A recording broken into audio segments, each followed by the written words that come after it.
We're in Williamsville as the Bullets take on the Maroa-Forsyth Trojans. SEFCU Friday Night Rivals, presented by HSHS St. John's Hospital, starts now.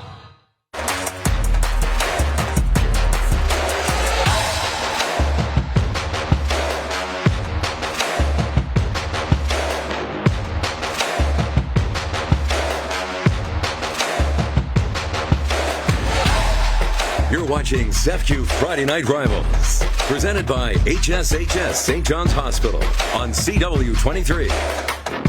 Good evening and welcome to SEFCU Friday Night Rivals, presented by HSHS St. John's Hospital. We're in Williamsville, Paul Jenkins Field, where the 6-0 Williamsville Bullets will host the 6-0 Maroa-Forsyth Trojans. Paul Wapple along with AJ Gersh. AJ, things don't get any better than this. It really doesn't. We're out here, football weather here tonight. A little bit chilly on this cool October night, but Sangamo Conference football and two of the best teams at that. They put themselves in the driver's seat tonight with a win. One of these 6-0 teams can really take a hold of this conference and potentially go on and win. So we're excited for this matchup, Paul. Two explosive offenses, some talented players on both sides tonight. What do you see as the keys to the game? SEFCU is your key to a new home loan. Well, Paul, Maroa-Forsyth has to get off to a fast start. Last week, they kind of came out a little sluggish against Olympia, only up by 2 at halftime. Now, Olympia's a good team, but Williamsville really has some playmakers. So if the Trojans want to go ahead in this game, they're going to have to do it early. And then on the other side of the football for Williamsville, they have one of the best, if not the best, quarterback in the state with Jake Seaman. So you got to let your guy cook. You got to give him some time in the pocket and allow him the opportunity to find his receivers. And if they do that, they have a good chance tonight, Paul. All right, should be a good one. Right now, we're going to check in with Dante Furco, who has the field conditions, brought to you by Brandt Professional Agriculture. Dante? Thank you. I'm down here on the field where I can tell you it is cold, and I'm starting to think I didn't wear enough layers. It's in the low 50s right now, but as the night goes on, that is expected to go down. This is the lowest temperature game for each of these teams this year, but I expect that to change as we get into late October and early November football. It's going to get a little colder. The seasons are changing, and the snow is going to start to fall at some point. We're here on a new turf field. Brand new this year, only a couple games played. I was able to take a walk around on the field. It's dry. It's not wet. The cold has not, made it slippery, so it should be a clean game through the air, on the ground. So hopefully these players have themselves some hand warmers, maybe some long sleeves, because it's going to be cold and it's going to get colder. Paul, back to you. Thanks, Dante. We'll be back with the SEFCU Friday Night Rivals kickoff from Williamsville in just a minute.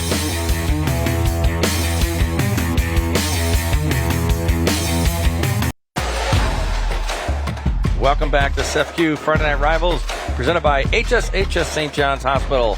I'm Paul Wapple along with AJ Gersh. Dante Furco is our sideline reporter tonight.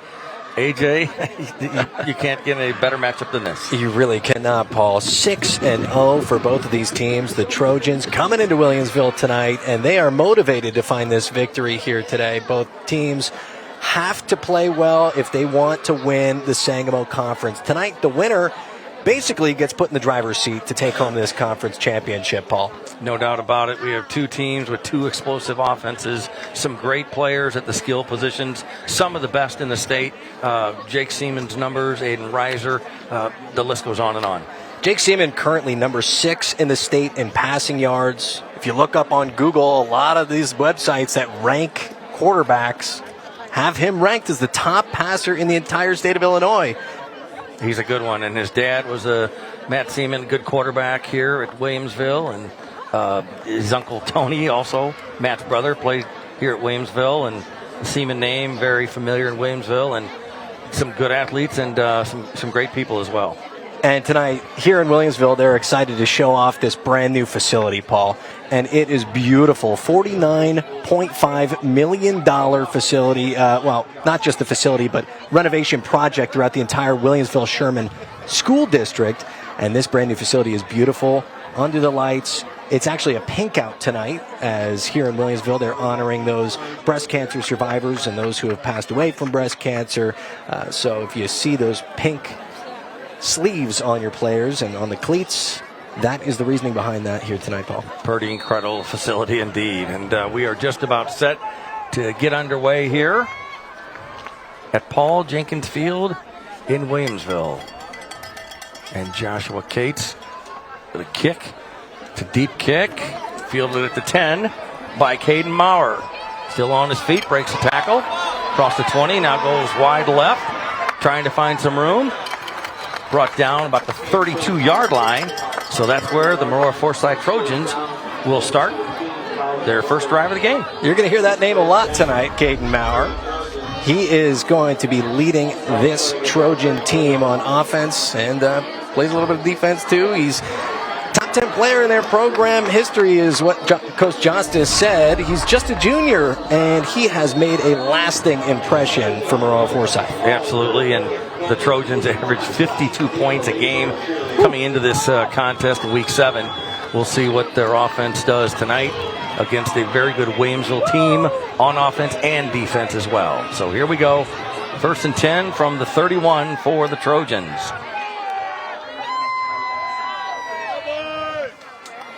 From the gun, there's the handoff up the middle to Blunt. Just swarmed up the middle there. Looks like Blanc was trying to find a hole on the right side through the right guard and right tackle, and Williamsville planted against those Trojans running attack just to start off the game here. Gotta like that start if you're Coach Kutz. Helmet comes off, and so Blanc will go set out for a play. 2nd and 4 after the good pickup of 6 on the first down for the Trojans. 3 receivers right for Maroa-Forsyth. Back to throw, Maurer does to the 49-yard line. They'll move the chains. That's the Brandt Professional Agriculture first down. Brandt, one of our first down sponsors all season long. Now that's one thing that Caden Maurer can do really well is get outside of the pocket and make plays with his feet and then throw on the run as well. As he was pretty on target there to his guy number 35, Balazzi. So first and 10 from the 48 for the Trojans. First possession of the game. Smith in motion. There's a handoff to Reiser. And he gets across midfield and then some to about the 45-yard line. Can't talk enough about Aiden Reiser here tonight. He is going to be a major, major factor in the Maroa-Forsyth Trojan success. If they're going to want to move the ball offensively, it's going to have to go through him and Maurer. Blanc is also another one of those guys. Speedy guy. They have a nice change of pace halfback room there. Reiser is kind of the ground and pound him guy. And then Jacob Blanc. He is one of the fastest players in the Sangwell Conference. 2nd and 4 from the 46. There's the pitch to Giles. Goes wide, and the Bullets are there. Loss on the play. Nice play by Williamsville. Just swallowed up immediately. They read that one like a book. That'll bring up 3rd down and 6 for the Trojans. On a crisp. Holding. Or 33, White. Well, that'll make it a little bit longer than 3rd and 6 after the penalty. Yeah, as you can see there, up on the top of your screen, grabs him by the shoulder pads and just runs with him and throws him down there on the right side. Well, I don't know about what we saw there, Paul, but looked like one of the officials considered that to be holding at least. Yeah.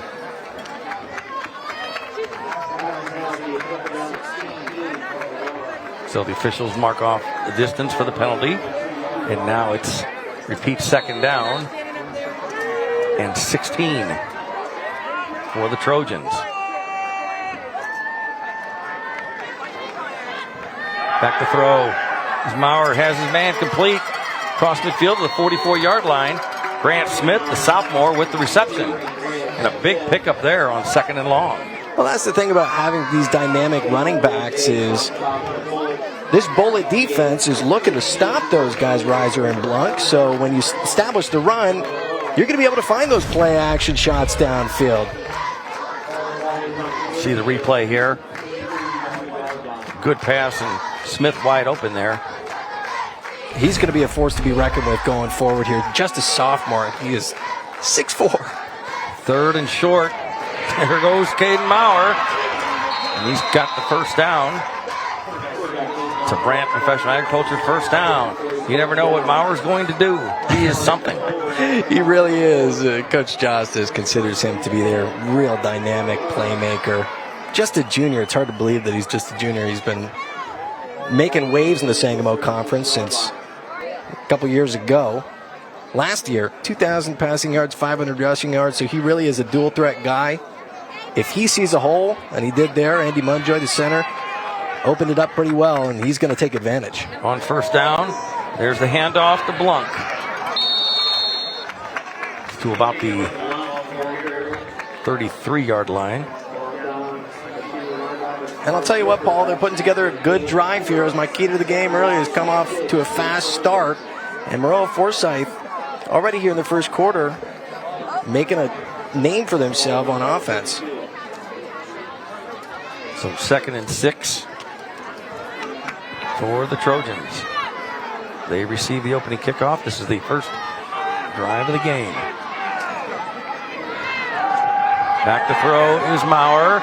Got his man. Does he get? No, incomplete. Good defense by the Bullets. Intended receiver Grant Smith, number 84, the 6'4" sophomore, couldn't hang on to it. Tough play. Yeah, take a look at this replay here. Just a fantastic play by the defensive back. He puts his hands up. That right there is Colin Burge, and he just made a phenomenal play. Didn't really see the football, but he knew that it might be coming his way, because last time they threw a play-action pass, they tried to hit that tall sophomore Grant Smith up the seam. And man, was that a good decision to put those hands up, because now it's a tougher third down. 3rd and 6 from the 32. Giles, nope, the keeper is Maurer. I don't think he had it there, Paul. I don't think so either. Giles was in motion, and Maurer kept it. He gets 3 on the play, so it's going to bring up 4th down, and let's see the Trojans go for it. I certainly think they would. Yeah, this is just a little bit outside of Noah Luther's range. Their kicker is phenomenal. He's good pretty much inside of 40 yards, but just a little bit outside of his range from right here. On 4th and 3. Maurer looks to the sidelines. Maybe they'll change the play. Play clock's running down, and the Trojans have to burn a timeout. Yeah, it looks like Coach Justice didn't exactly like what he saw there, Paul. We're going to take a break. We'll be back with more of SEFCU Friday Night Rivals on CW23 from Williamsville in just a minute.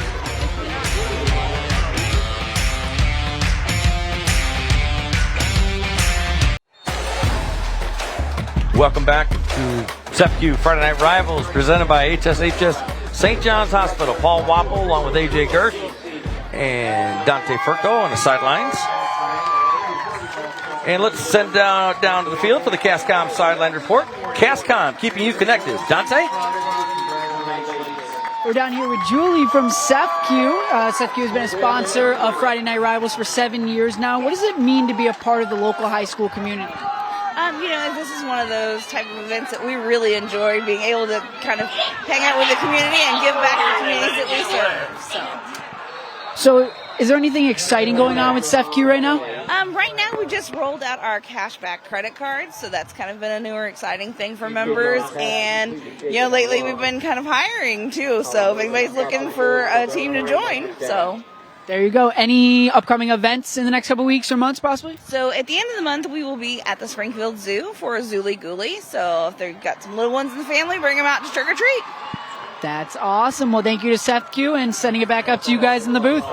Thanks, Dante. And you saw the play there, completion of the pass, and a flag on the play as well. Yeah, it looked like a flag on the field, and you saw a Maroa-Forsyth offensive lineman clapping his hands there. It was against Williamsville. So first down, still got another first down marker to hit, and we got another piece of laundry out in the field. And that's a Brant Professional Agriculture first down. The play before was. We'll see what the flag is about on this play on 1st and 10 from the 13. We got a dead ball, false start. Number 59, repeat first down. So we'll repeat first down. It'll be 1st and 15 for Maroa-Forsyth. In case you just joined us, Maroa-Forsyth received the opening kickoff. They have had the ball the entire game, at least at this point, almost the midway point through the first quarter. Putting together a really, really nice drive here. That they were just a little bit anxious to get the ball rolling here in the red zone. Still have a good look here on first down. Maurer back to throw. Rolling right. Is he going to throw? No, keeps it. Hit hard. Finally tackled out of bounds. Colin Burns there making a nice play again. That's 2 nice plays on this drive here from the junior linebacker. And he came up with the tackle, just wrapped him up here. Take a look. He saw that Maurer was going to take off with that one. Just grabbed him by the back of the shirt and said, nope, you ain't going anywhere. Maurer is 5'6", 135 pounds. He is a handful, though. He is a handful. Very quick as well. So 2nd and 16 now for the Trojans. From the 19 of Williamsville. Maurer, back pass, got a man wide open.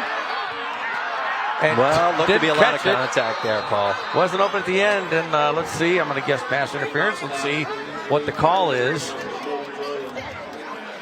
Bullet defender came in late and tried to break it up. I think he'll get flagged. See that Drake Angelini. We got pass interference on number 24 on the defense. It'll be half the distance of goal from the previous spot. We'll repeat, 2nd down.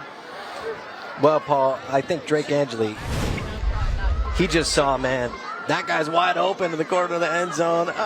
He's not going to get to the ball, so he's going to push him over and not give Mitch Williams a chance to catch the touchdown. Exactly. So no points is better than 6 points. That's right. Breaks up the touchdown potentially. So now it's 2nd down and 6 from the 9. For the Trojans. Maurer goes up under center. Hands off to Reiser. And he is in for the touchdown. And that is a Young Security touchdown. There are sponsored touchdowns this season. For every touchdown, Young Security will donate $50 to a local charity. This week's charity is the Mary Bryant Home for the Blind. Get off to a fast start was the key to the game. And when you are in the red zone, if you're the Maroa-Forsyth Trojans, there's no one that you want to hand the ball off to more than right here, number 33, Aiden Reiser. Nice block on the outside by the tight end. Again, Grant Smith making the whole happen there for Reiser. And the extra point attempt for the Trojans is up, and it is good. So 7-0 is the score. And we'll take a break after Noah Luther made that extra point. Back with more on CW23 in just a minute. Stay with us.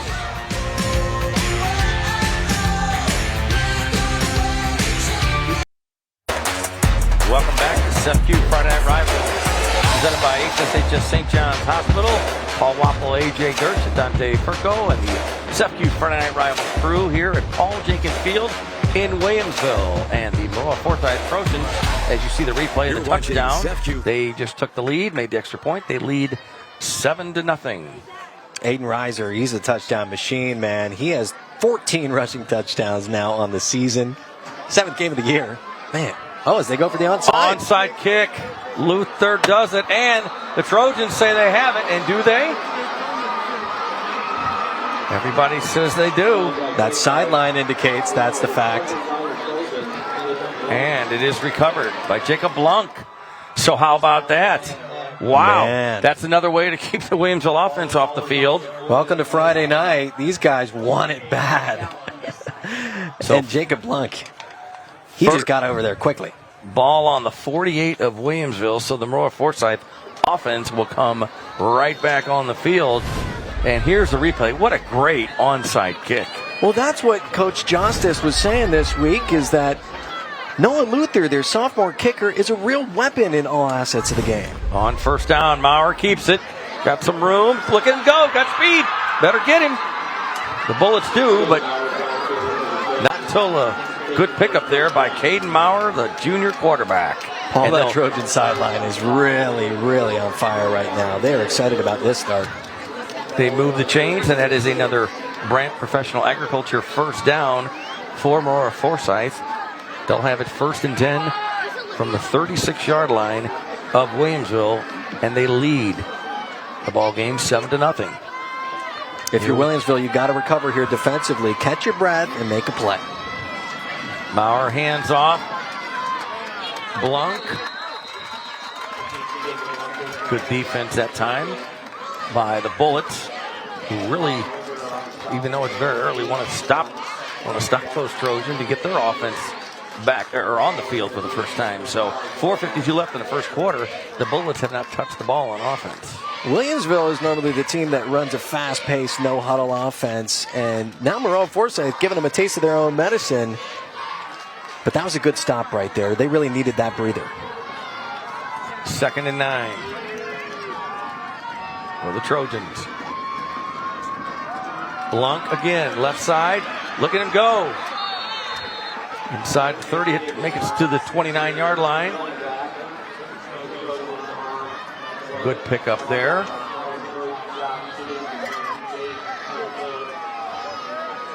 Spotted at the 30. Bring up 3rd and 4 for Maroa-Forsyth. Jacob Blanc is a guy that they're going to want to get really involved. He's a 3-year starter. He's out of the H slot. They kind of use him like the San Francisco 49ers used Deebo Samuel. He could run the ball. He could catch the ball. He could really do it all for the Trojans. On 3rd down, Bauer keeps it. And look at that. Colin Ripperda for the Bullets. Grabs him, throws him down. I think we were all defensive play there. We were all waiting to call Colin Ripperda's name, and he really came out big time on 3rd down. Now the question is, 32-yard line, what are you going to do? Tonight's closed captioning for Friday Night Rivals is sponsored by Heartland Hearing. Thank you to Heartland Hearing for sponsoring tonight's closed captioning. So 4th and 6 from the 32 would be about a 49-yard field goal attempt. Nope, the Trojans are going to go for it. And a whistle before the play. Timeout. Maroa. And Maroa-Forsyth wants to use another timeout. Their 2nd here in the first quarter, in the first half. With 3:08 left. Again, that's a great way to stop Williamsville. You keep them from getting the ball. Onside kick, a beautiful one, recovered by the Trojans, and they have the lead, 7-0. Maroa-Forsyth going to talk it over, see the defensive scheme that the Bullets were laying out there for him, and say, okay, it's 4th and 6. We just need 6 yards here. What can we do to pick it up? Coach Justice maybe saying this is a little bit about outside of Noah Luther's zone and range. That sophomore kicker is really a huge weapon, though. And right now, we're going to go into the trenches, brought to you by the United States Army. Take a look at Maroa-Forsyth, their line, and Williamsville, some of their key defensive players, Sam McCoy and Braden Johnson, Walt Lehman, thanks to the United States Army.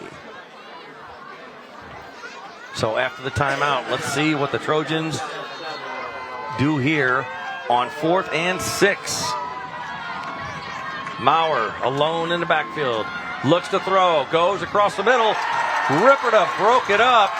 Intended receiver was number 33, Aiden Reiser. And a big defensive play there by Colin Ripperda. Colin Ripperda just read that one. And it was actually an open look, too. But Colin Ripperda just kind of stepped in at the end here. Let's see this pass from Maurer. And he had Reiser if he just gave it a little bit more loft. Ripperda, not a real tall guy, but he stepped in there and broke it up at the last second. Williamsville with a breath of life. Now let's see what the Bullets can do here. With 3:05 in the first, they get the ball for the first time. On 1st down, Seaman keeps it. Has some room there. Good pickup. About the 37-yard line. Gain of about 5 on 1st down. And we talked about Jake Seaman on the previous show. And the Bullets are going to go quickly. At least it looks like it, like they usually do. Trying to keep the Trojans on their heels. On 2nd down, the Bullets keep it on the ground. And let's see where they mark it. And they will move the chains. It's a 1st down. It's a Brant Professional Agriculture 1st down. They're going to have to do a quick move of the chains there to keep up with the Bullets' no-huddle offense. Ball on the 43. Seaman from the gun. Seaman rolls. Throws complete to Lideker. Mason Lideker with the reception for the Bullets. stays in, and the clock continues to run. And Lineker is another one of those guys who they use in the receiving game and the rushing game. Second down now for the Bullets.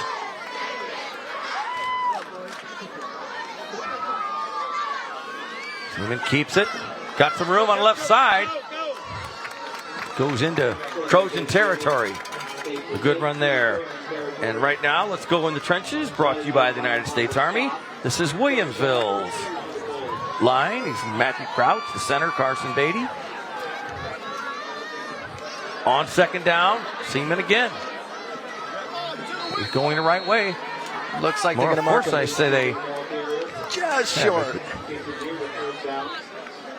So third and short.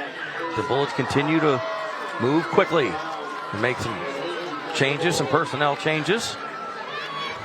You mentioned Carson Beatty in the trench, the starting center. He's just a sophomore. Also, their starting left tackle, Matthew Crouch, is a sophomore as well. So young line. They're doing a good job this season for Jake Seaman. 4th and 1. And then the Bullets take a timeout. They want to talk about it with 1:05 to go here in the first quarter. Trailing 7-0. First time they've had the ball in this game.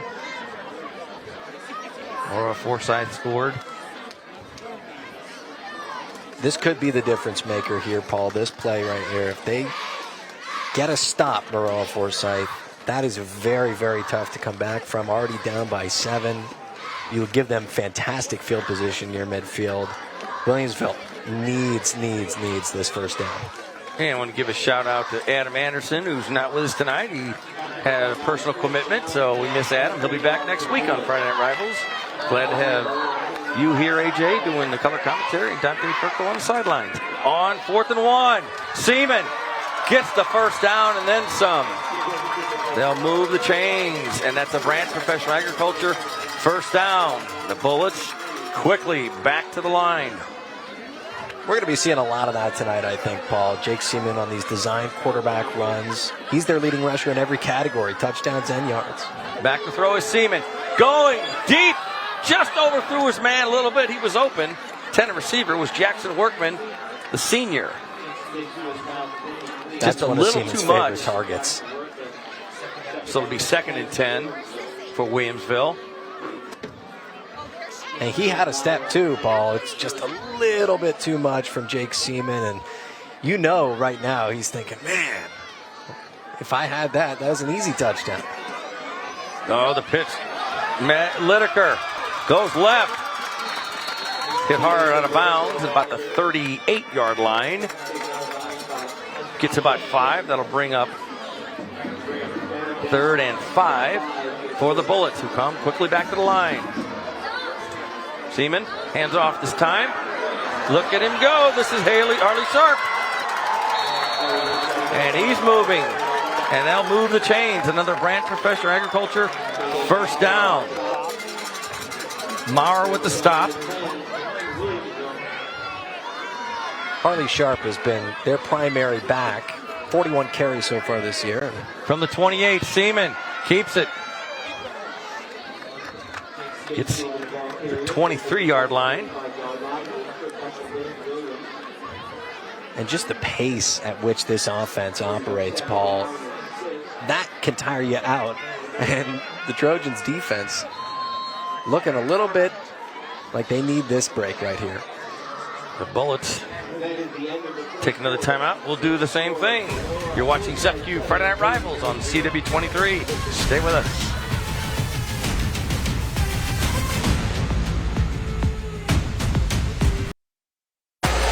Welcome back to ZEFQ Friday Night Rivals, presented by HSHS St. John's Hospital. Second quarter action underway. Jake Seaman throws wide open, touchdown! Just like that. And the touchdown for the Bullets. And that's Jackson Workman. And that's a Young Security touchdown. So another $50 with this week's charity, the Mary Bryant Home for the Blind. That was just a nice read by Jake Seaman. He saw his guy wide open, heading toward the end zone. He scans, rolls right. That's what's so great about Jake Seaman is he can work it with his legs, and that draws the defenders to the right side. and then that frees up Workman in the end zone. Nice read. Caden Matson will hold. Kick is up for the Bullets, and it is no good. Joshua Cates misses the extra point, so 7-6. Let's go down to the Cascom sideline report. Cascom keeping you connected. Dante? Thank you, guys. We saw quarterback Jake Seaman throw that touchdown pass right there. It was a beauty. And Jake Seaman is not only a quarterback that can run and pass the ball, but he is also one of the key players on the Bullets basketball team, averaging 8 points per game last season and 30 total games played. You may recognize that name in this community. His dad played football. His uncles played football. So it runs in the family. And this week, Coach Aaron Coons said that he's a big part of what this team does. And in last week's game, he threw for 394 yards on 24 completions with 4 touchdowns in the air and 4 on the ground. So like Coach said, he's a key part of what they do and to their success. Back up to you guys. Thank you, Dante. No doubt about it. So 7-6, the Bullets cut into the Trojans lead. We thought we'd have a good one, and so far we do, AJ. Yeah, that was just a huge drive for the Bullets. They needed to score 6 points there. Obviously, they would have liked to hit the extra point, Paul, but a good comeback drive for the Bullets. We're going to see if Maroa-Forsyth has an answer offensively. Maybe Williamsville draws up a little bit of an onside of their own here. Joshua Cates with the kick. Maurer with the 5. 15, 20. Breaks a tackle. Look out. 30. Flag on the play. Out of bounds at the 34-yard line. Let's see what the flag's all about after the return there from Caden Maurer. 34.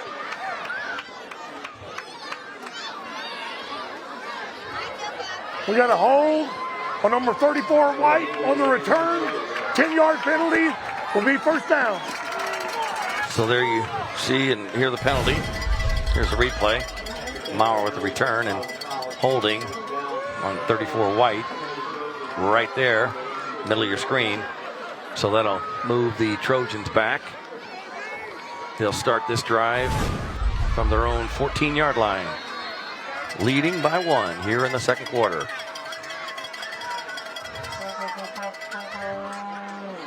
Maurer hands off. Not much that time. An absolutely beautiful night for high school football, week 7. Just great football weather out here. It is 50 degrees, a little bit chilly. These players, man, there's nothing better than October football, Paul. That's right. Maurer fakes it, keeps it, goes right, got some speed, finds a little room, look at him go.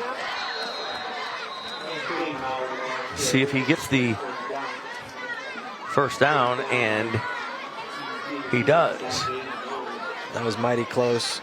I'll tell you what, in the backfield, that was a nice block, and then those 2 Williamsville defenders ran into each other. And that's a Hardee's first down. Feed your happy at Hardee's. Thanks to Hardee's, one of our sponsors for the first down all season long.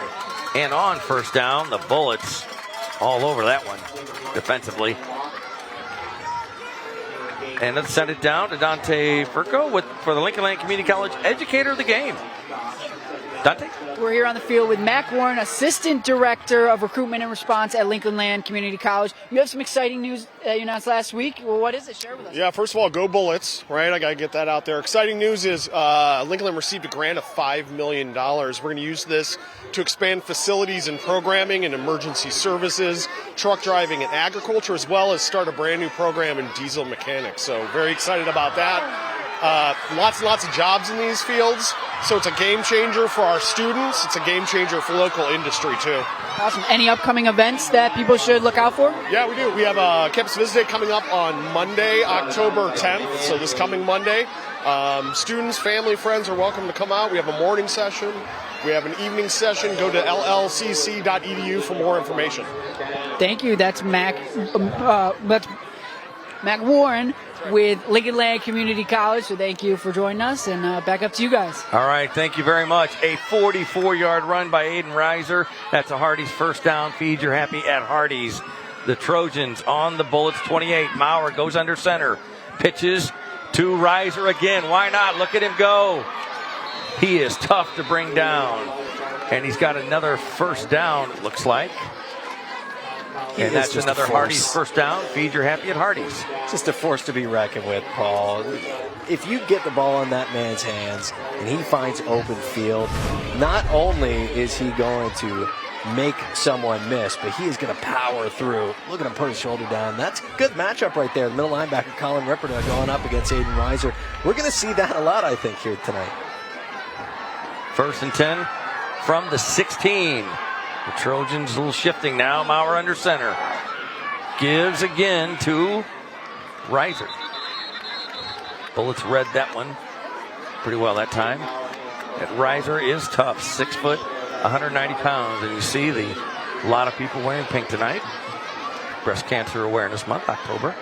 Yep, it is pink night tonight here at Paul Jenkins Field in Williamsville. And going back here in the red zone, I'd be surprised if they don't put it in the hands of Aiden Reiser again. But if they don't, they might use him as a little play-action ploy. 2nd and 8 for Maroa-Forsyth. Maurer throws right. Complete. Zane Giles with the reception. Number 20, 6'2", 180 pounds. 8:42 left here in the second quarter. Paul Jenkins Field. Zane Giles leads the team and the Sangamo Conference in receptions, touchdowns, and yards, Paul. He's a good one. It'll be 3rd and 6 now for the Trojans from the 12.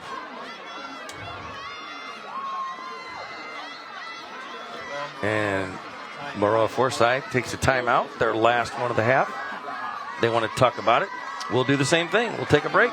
Back with more from Paul Jenkins Field in just a minute. Stay with us.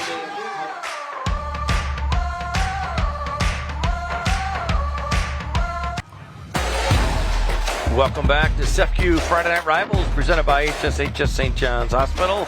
Paul Wappel, AJ Gersh. You see the Williamsville band.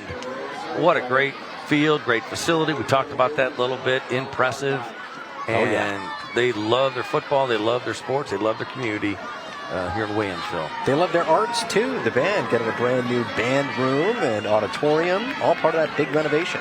On 3rd and 6, Maurer back to throw. Goes deep in the end zone. Got it, man. Did he hang on? No, he bobbled it and out of bounds. A heck of an effort there by St. Giles. Couldn't quite hang on to it. Wow, watch this one. Man, it's going to be just out if he is. He bobbles it almost.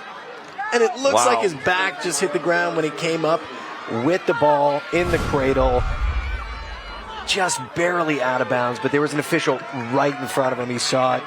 His back kind of hit the line as he was falling. So 4th and 6, the Trojans will attempt the field goal. This will be a 30-yard attempt. Noah Luther. Good snap. Kick is up. Plenty of leg. And it is good. So Maroa-Forsyth takes a 10-6 lead here with 8:10 to go in the second quarter at Paul Jenkins Field. And for Maroa-Forsyth, any points are good points.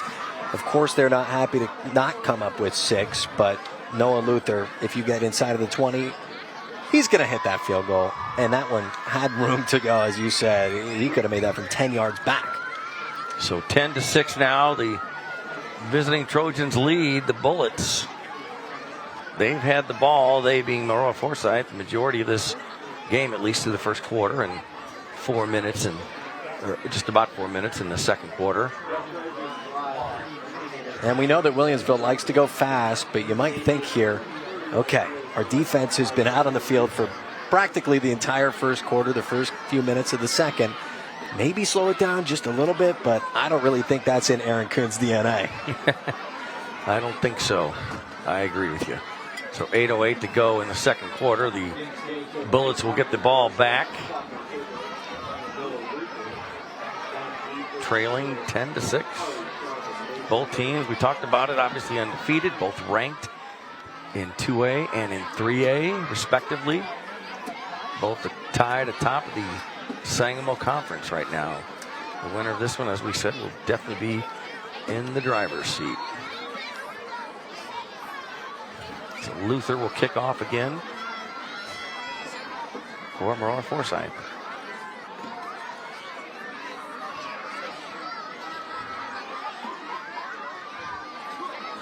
Booming kick. Fielded at the 12 by Harper. Or Sharp. Sharp got some room. Cuts back. Out to the 42-yard line. Harley Sharp with a good run back for Williamsville. And that's exactly what they need. Just a little bit of a spark plug. Harley Sharp, he's made a couple great plays early in the game. And he's going to come out and be there starting running back on this drive. Jake Seaman going to utilize him. So good field position for the Bullets. Ball on their own 42. On first down. Seaman fakes the handoff, throws left, complete. Out of bounds at about the 47-yard line is Mason Lideker. The Bullets going quickly back to the line. Yeah, Mason Lideker, he could really do it all. He's just a speedy guy. He can work in the receiving game, rushing game. They utilize him a lot. 2nd and 5. Seaman looks to throw, in trouble. Now he's going to run. The Trojans bring him down, but probably at about the line of scrimmage. So, and right now we will check the aerial attack. Brought to you by the United States Air Force Special Warfare. Seaman running, scrambling. Look at him go. Woo! Into Trojan territory. Man, Jake Seaman doing his best Lamar Jackson impression there. Kind of wrapping himself around the defense. They put some pressure on. Nice pressure there by 35. And Jake Seaman just says, I'm going to spin around and take it to the outside of the numbers. Does a great job extending the arm, and looks like we're going to have a stoppage here of some sort. Official timeout, I believe, yes. And they're talking about, I think Williamsville is saying, hey, you think that was a first down? Let's see what they rule. Well, the first down line is at the 52-yard line, and the 48 of the 48, yes, rather 52-yard line. It's all right. A lot of offense and a lot of set. That's right. And right now it's time for the Midwest Technical Institute Game Face Cam. Use the hashtag MTI Game Face Challenge on social media for your chance to be featured in next week's game. It's hashtag MTI Game Face Challenge. Brought to you by Midwest Technical Institute, the Game Face Cam. All right, so that is a first down as we suspected. It's a Hardee's first down. Hardee's, one of our first down sponsors all season long. Feed your happy Hardee's. On first down, Seaman has time. Now he's in trouble. Steps up, keeps it, crosses the line, and gets about 5 on the play. So Seaman was in trouble, but got out of that. Did a good job to get 5-6 yards. What he could do with his feet is just incredible. It's not quite often that you see quarterbacks have the ability to stop on a dime, change direction, work with their feet, and get extra yardage. On second down, the Bullets hand it off. The Trojans are there in a hurry. And look who it is, number 33, no surprise there, Aiden Reiser with the stop. But the Bullets go back to the line quickly.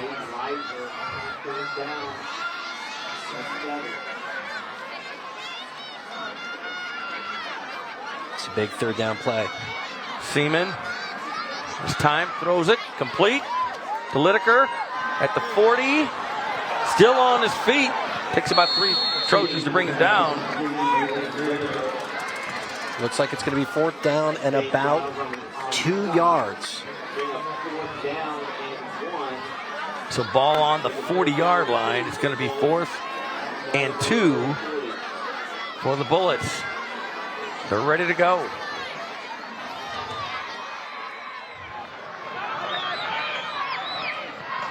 Seaman with the handoff to Ripperdown. Look at this. Look at him go. Got the first down. Still on his feet. Oh, my goodness. Still going. And a flag on the play. Colin Ripperdown down to the 18-yard line. It's a first down easily, but let's see what the flag is all about. What a run from Colin Ripperdown. He is so tough. And when he finds the hole there, that was a great block by the right tackle. He escapes that grab of the right leg, and then you see his buddy there, Braylon Singer, just dragging him along. And he is a tough guy. The runner on the offense. By rule, it's a 5-yard penalty from the spot. It will still be first down. So you don't see it very often, but aiding the runner. So that was Braylon Singer right there, dragging him along. So it is. The result of the play is still a first down. That's a Hardee's first down. Feed your happy at Hardee's. But the ball is at the 25 now for the Bullets. Seaman back to throw. Looking, has time, has a lot of time. Says, go over here. He's got a man in the corner end zone. And let's see, he caught it. Touchdown. Touchdown for the Bullets. Number 20 got it, Jackson Workman. And that's a Young Security touchdown. And a $50 donation to the Mary Bryant Home for the Blind. Well, a lot of improvisation here, and that's what Jake Seaman is so good at. He tells this guy to go up the field, and then he says, you know what? I got Jackson Workman in the end zone in the back corner, and just a dime. What a throw. How about that? So the Bullets will attempt the extra point. Try to make it a... There it is. Up, and it is good. So the Bullets come back. We've got a 13-10 Williamsville lead over Maroa-Forsyth. Back with more SEFCU Friday Night Rivals in just a minute.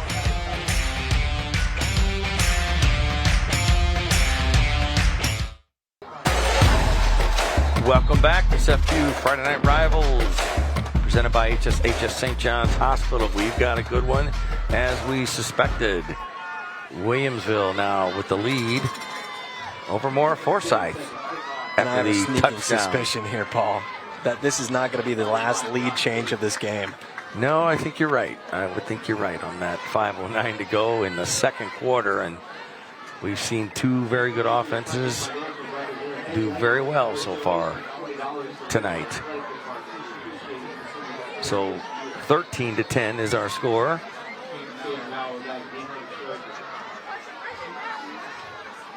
The Trojans will get the ball back. As Joshua Cates lines up. And a short kick. Bobbled, but out of bounds at about the 27-yard line. So no return for the Trojans. That's where they'll start 1st and 10 for this drive.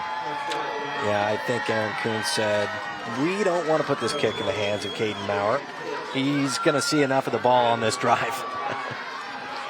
So let's see how the Trojans respond now. 5:07 left in the second quarter. Two very good coaches, very well respected in the state of Illinois tonight.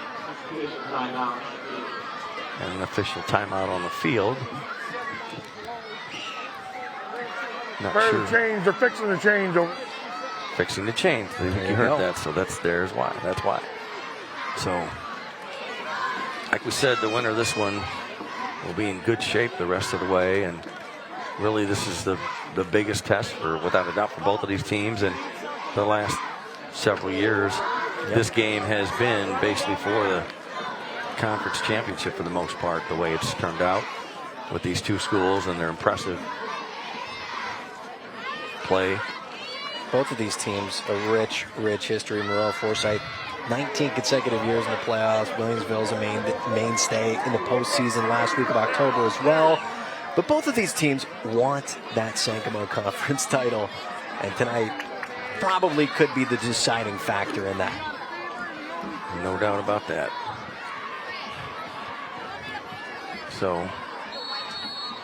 Everything squared away, and we are ready to go. 1st and 10 for the Trojans from the 27. Mauer throws to check that. That is Mauer on the sideline with the catch.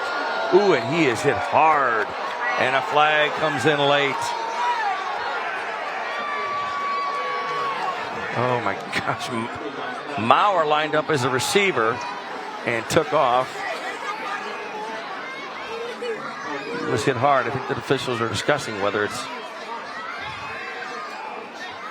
obviously discussing what the flag was about. Let's see what here's the call. We got personal foul. We got targeting. It'll be for 15 yards, first down. So targeting the call, 15 yards as you heard, and here's the replay.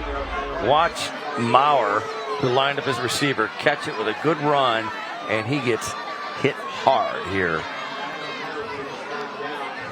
Yeah, that was momentum from Colin Ripperda taking him out to the sideline there. They run that 2-quarterback unit. Jack Horvey is their second quarterback. He's a senior, number 9, who you saw throw the ball to Mauer.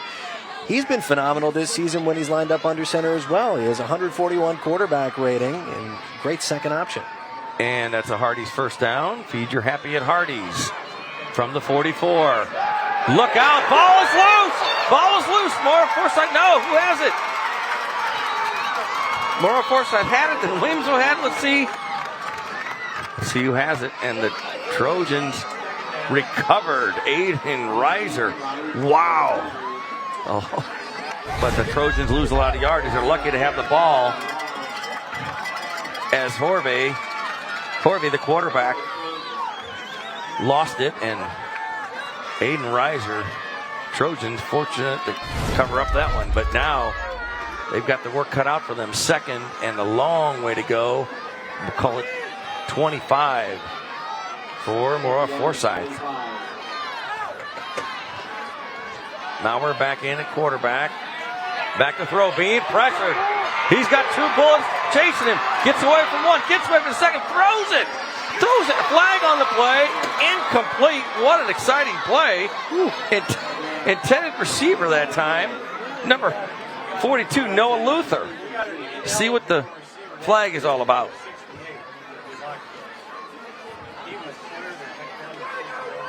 Well, John Lehman really got in there to break that play up. The defensive lineman chasing Mauer all around the field. Let's see what this flag is. Okay, they're going to decline it. We got ineligible downfield on the offense. The penalty is declined. Will be 3rd down. So they decline the penalty. The Bullets decline it, and it is 3rd down now. 25 yards to go here, Paul. For the Trojans, yes. So, boy, Mauer is something. I mean, we talked about it. Watch this. How'd he get away from those two? Man, almost came up with the pick there. It would have, of course, been a huge play for Williamsville. But they've been bringing the pressure. Let's see if they can do it again here on 3rd down. 3rd and 25.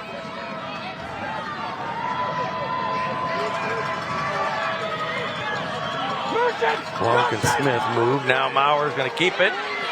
Cuts right. He is stopped at the 41-yard line. Big stop there for Williamsville. And they are fired up. He's been having a phenomenal game at a linebacker, Colin Burt. Wow. So now 4th and 25. Punt situation for the Trojans. I imagine that's what they will do. Let's see what they're with 3:35 left. And let's take a look at the aerial attack of Maroa-Forsyth, brought to you by the United States Air Force Special Warfare.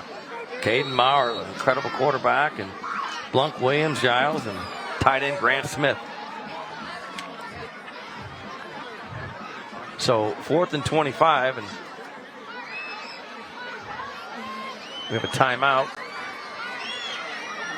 on the field. So 3:19 to go. Can't be a Maroa-Forsyth timeout. They already have used their 3. So Unless that's the Bullets call timeout. I'm not sure here.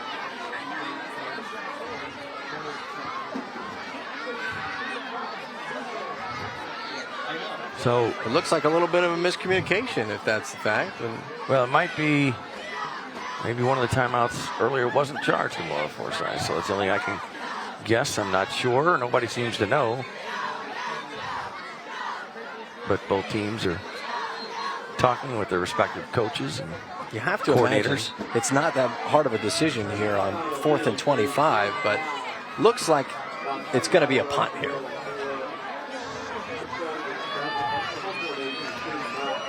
Mauer's back in punt formation on 4th and 25.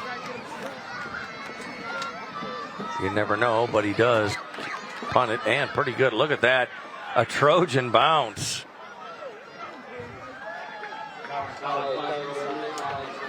And the ball is down at about the 15-yard line, 14-yard line. That's where Williamsville will start this drive. Leading 13-10 with 3:08 to go in the second.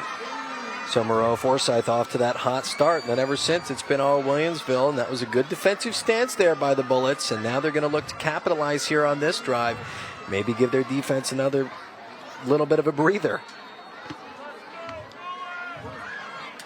Seaman throws, complete to Lideker. Still on his feet, across the 20, down about the 23, and a flag comes in. Let's see what the flag is. Is it the face mask or let's see. We got a face mask on the defense from the end of the run. Will be first down. So that's a big penalty there. And that's a first down, a Hardee's first down. Feed your happy at Hardee's. So 1st and 10 from the 29. Seaman back to throw. Does throw. Incomplete. Tough to hang on to. Intended receiver there was Ethan Hines. Here's the face mask on that previous play. You'll see it right there. No doubt about it. 2nd and 10 now.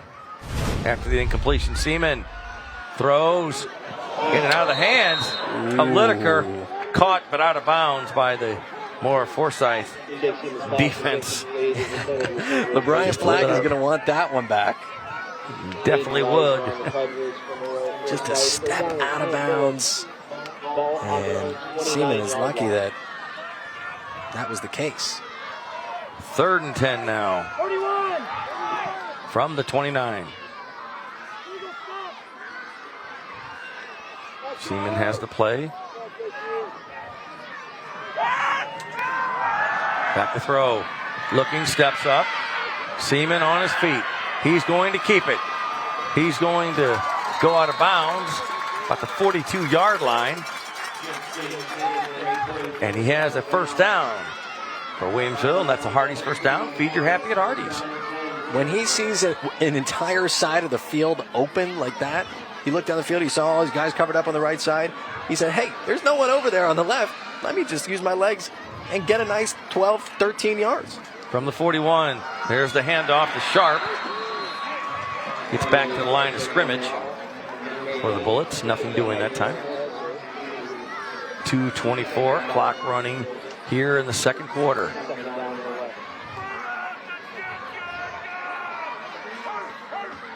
Seaman to throw, under pressure, steps up, in trouble, but he's running, gets it away, got him able to step, yes, he does. Who is it? Jackson Workman again. Out of bounds, first down. It's a Hardee's first down. Feed your happy at Hardee's. How about that? Scrambled by Jake Seaman and Workman again. He's having a big night. He's having a huge night. Now, Seaman and Workman, both seniors, they've played with each other for a long time, so they know their tendencies. And Workman knows if Jake Seaman is scrambling out of the pocket, I'm just going to head upfield. And what a toss. Great grab, too. And there's Ripperda out of the backfield, inside the 5 on first down. The Bullets get closer to that end zone and bring in Colin Ripperda, number 6. He plays on both sides of the ball. He's a secret weapon. That's second down now. Ball is loose. Trojans say they have it, and they do. And they do. Goodness. A fumble inside the 5. And what a break for the Trojan defense. That's been one thing this season, Paul, that has kind of been a little bit iffy for Jake Seaman. He's had now 5 fumbles this season. He's been fantastic in every other facet of the game, but he's had a little bit of issue keeping his hands wrapped around the ball. So the Trojans will start 1st and 10 from their own 4.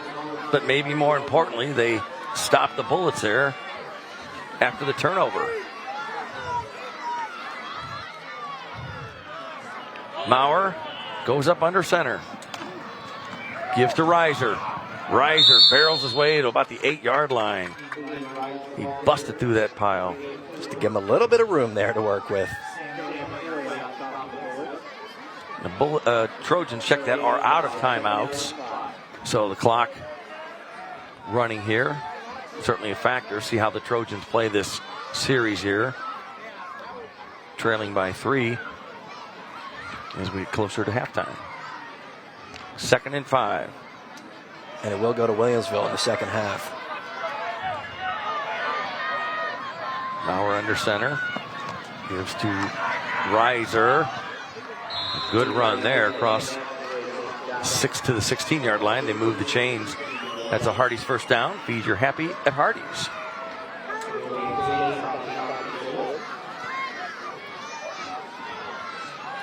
.57 seconds left now in the second quarter. Trojans are taking their time now. I'm wondering if Coach Justice is going to say, all right, let's take a shot here. We got 40 seconds now in the first half. We certainly have the weapons. Let's see. Maurer comes up under center. Takes a knee.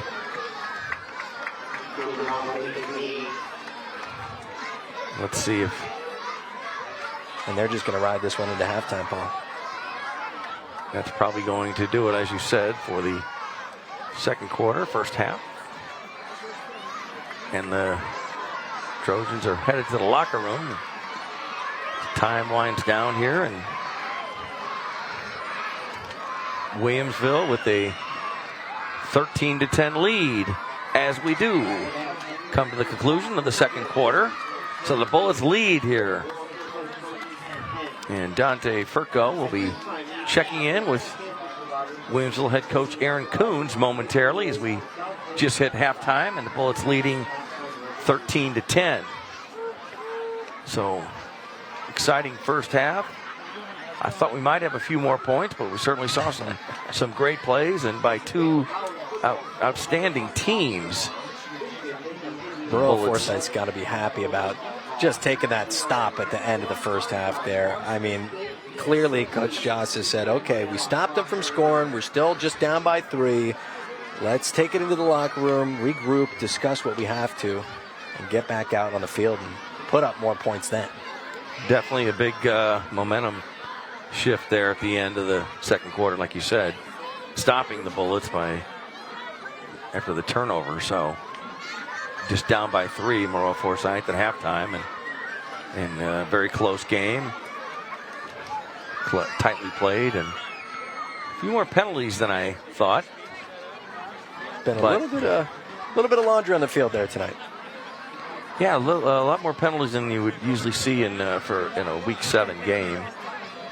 And Dante Furco is going to check in now with Coach Aaron Coons, I believe. So Dante, take it away. I'm here with Coach Aaron Coons of Williamsville. Coach, you had the lead going into half. You had the fumble right before halftime. What's your message to your team when you go into the locker room? Next play, we're getting the ball to start the half. We got to move on from that. You know, it was a downer, obviously, but we're getting the football. We're up 3, and we feel good about what's going on. The game through the air is clearly working for you guys. Is that something you emphasize this week, that if you can really complete and get that done through the air, then you'll be successful this week? I mean, we're trying to be balanced, but I think Jake's making a lot of things happen with his legs, even when they do have guys covered. So we're going to be ready to run and pass second half. But yeah, Jake and the boys are doing great. Thank you, Coach. It's Aaron Coons of Williamsville. All right, thanks, Dante. Thanks, Coach. And right now, I want you to stay tuned because the SNK Buick GMC halftime report is coming up next. Stay tuned.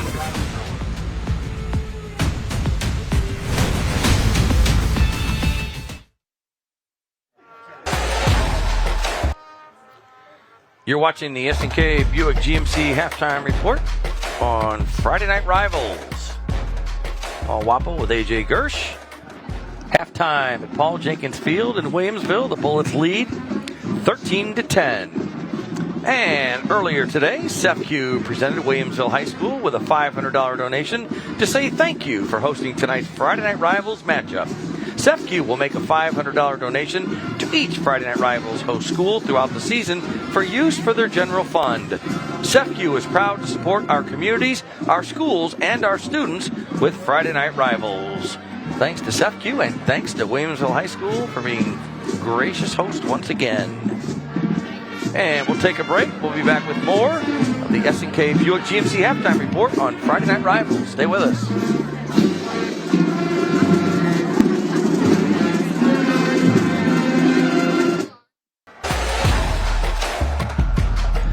Welcome back to the SNK Buick GMC halftime report on Friday Night Rivals. Throughout this Friday Night Rivals season, Rick Ray and Sons Plumbing will recognize an exceptional senior student athlete from each participating school with a plaque presentation prior to each game. This week's Rick Ray and Sons Scholar athletes are from Williamsville, Colin Ripperda. Colin has a 4.6 grade point average. He is IWCOA Academic All-State Wrestling, a state qualifier this year for the 110-meter high hurdles, and was voted 2021 Sangamo Conference First Team All-Conference linebacker for the Bullets.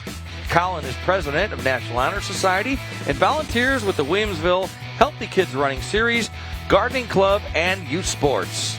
And from Maroa-Forsyth, Livia Binder. Livia has a 5.0 grade point average. She holds 4 high school track records for the Trojans, is a 2022 indoor and outdoor pole vault state champion, and was named All-American at the 2022 AAU Junior Olympics. She was also named All-American for cheer in 2021 and is a 5-time national champion tumbler. Liv is involved with the National Honor Society and FFA and spend time volunteering with many organizations. These students are also eligible to win a $5,000 scholarship to be presented at the end of the season, courtesy of Rick Ray and Sons Plumbing. Rick Ray and Sons Plumbing is proud to support and encourage exceptional student athletes across Central Illinois. Congratulations to both of this week's Rick Ray and Sons Plumbing Scholar athletes, Colin Ripperda from Williamsville and Livia Binder from Maroa-Forsyth. And let's go down to Dante Furco. Dante? Thank you, guys. I'm here with Tip Reedy, Superintendent of Williamsville, as well as Bryce Stewart, Principal of Maroa-Forsyth. So we'll start with Tip. So what does it mean for your school to host a Friday Night Rivals game? Well, we're super excited about it, and we'd always love to welcome Maroa-Forsyth to our school district. And it's just another evening where our communities can come together and provide opportunities for kids, and it's always a great night, and look forward to it. Yeah, tell us a little bit about this new facility. It's beautiful. We see the lights flashing on touchdowns, new turf field, the stands are packed. Tell us a little about it. Yeah, our community's pretty fortunate. We got a new home side bleachers, new concession stand, new athletic field, and a new 8-lane track. So our kids and community is very excited about it. Awesome. And over to Bryce. You know, obviously you're not hosting this, but your fans, they get to see your players on television. They get to see that. How exciting is that for you as well as just the students and athletes? Yeah, first of all, I'd like to say congratulations on these facilities. They are fantastic. Williamsville community should be very proud of what they've done over here. It's great to be on TV with and showcase our programs and our students, not only our football players, but our cheerleaders and the band that's back here right now and everything else. And so to be able to team up with Williamsville to do something like this and for our fans to be able to watch them on TV is always a wonderful thing. How are you enjoying tonight's game? Staying warm? Trying to. I get out here, I'm going to get my hat back on, my coat back on. So that's fair. Thank you both for joining us. And back up to you guys in the booth. Thank you very much, Dante. And we'll take a break. We'll be back with more on the SNK Buick GMC halftime report on Friday Night Rivals. Stay with us.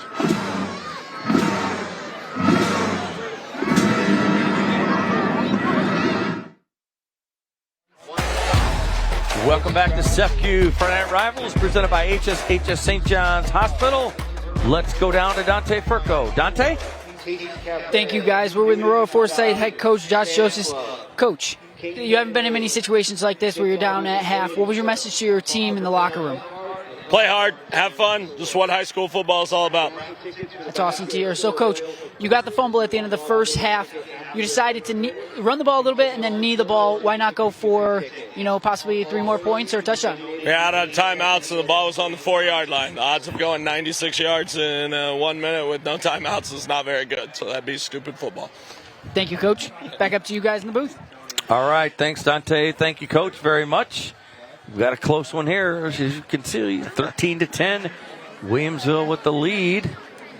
And Coach Justice ever candid. As always, and he is a good one. Tells it like it is. So it's going to be a good second half here. A little bit of a breeze. Absolutely beautiful night, as we've said, and a little bit of little chill in the air. And this is what high school football is all about. I can't say enough about how incredible this facility is, and they're still finishing some of it too. That's right. That field house just behind the press box where we're located, 6,700 square feet, Paul, and they're going to open it up to the entire Williamsville and Sherman communities and allow everyone to come and utilize pickleball courts, basketball courts, volleyball courts, an indoor track, a long jump facility. They really have it all, and it was all thanks to a grand majority of the voters in 2020, when they voted to pass it, voted yes. And it looks really good. Yeah. Got a few scores to pass along. AJ? A couple of scores from around Central Illinois. The one game that everyone has really wanted to keep an eye on is that big matchup over in Glenwood, SHG and Glenwood. And SHG came out to a hot start, got on the board first, 7-0. And then it didn't really stop from there, Paul. 35-0 at halftime. Sacred Heart Griffin over Glenwood. Wow. And then across the Sangamo Conference, Olympia up 16-6 over Pleasant Plains. And then the rest of the scores are somewhat blowouts. Auburn playing Pittsfield. They're still in a massive playoff contention, of course. And so are Athens. So Auburn's up 14-0. Athens up 41-0. A lot of good games. There you get a shot. Look at that. Great shot. Great cam work there. The W lit up, and we got a big scoreboard and video screen. It's incredible here. We're ready to start the third quarter, AJ. It's going to be an exciting second half. Yeah, that scoreboard you were talking about, the athletic director said, might be one of the biggest in Central Illinois, if not the biggest. And this complex is just fantastic. Dante was saying they're rocking with the different colored lights. They have it pink tonight for Pink Night for the breast cancer survivors. And we are expecting a quite amazing second half of football here. Luther kicks off. Short kick. Fielded cleanly at the 30. 35. To the 42-yard line. And one of the up men gets a good return there for Williamsville. Number 16, Braylon Singer, the junior. I'm sure he didn't quite expect to get the ball there on the opening kickoff of the second half, but he handled it cleanly. Caught it right out of the air and said, okay, maybe I can get a couple extra yards along the way. Nice block there. And move forward about, 10 yards or so. Bullets have the ball on their own 41-yard line. That's where they'll start. Opening drive of the second half. Seaman hands off to Lideker.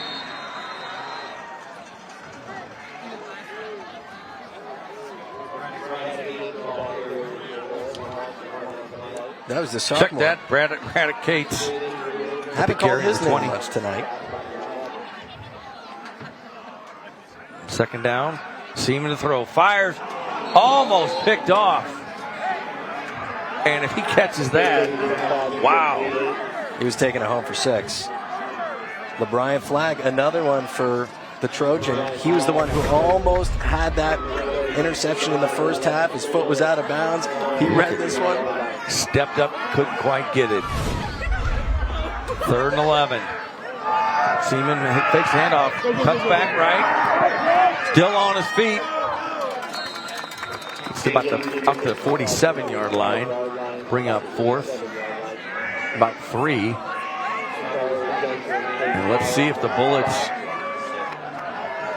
looks like they will punt. but you never know. But 4th and 4 is going to be actually so. I think they're going to keep the offense out here. At least they're lining up that way. Trying to draw the Trojans offside. 7 seconds on the play clock. Seaman, they're going for it. Keeps it. He's got the first down. Cross the 45 to the 40. Out of bounds at the 38-yard line. And that's a Branch Professional Agriculture first down for Williamsville. They had to expect Jake Seaman wasn't going to get rid of this ball. Nice design run to the outside. A couple of great blocks from their wide receivers. And Seaman crossing the 40-yard line. Timely play for the Bullets. So 1st and 10, ball on the 39. Fakes to Braddock Cates. Seaman keeps it again. Left side, why not? Gets a couple on the play.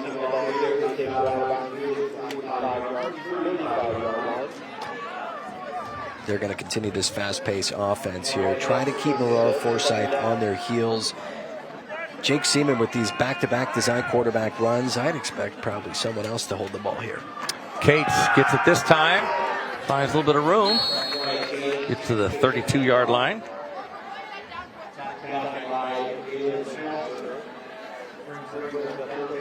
Well, he's the young guy that they like a lot. He's a sophomore running back, and he's one of those guys who, once Harley Sharp is gone, once Jake Seaman is gone, he's going to be carrying a little bit of extra load here for the Bullets. Look who they go to, Colin Ripperda on 3rd down.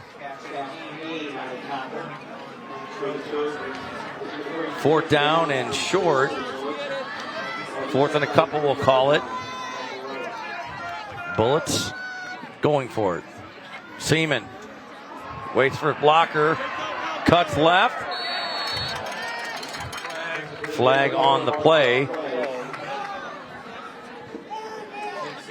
Here's the call. We got a hold on the offense. Number 54. 10-yard penalty. Penalty on the Bullets. 10 yards for holding on the center. So make it 4th and 12.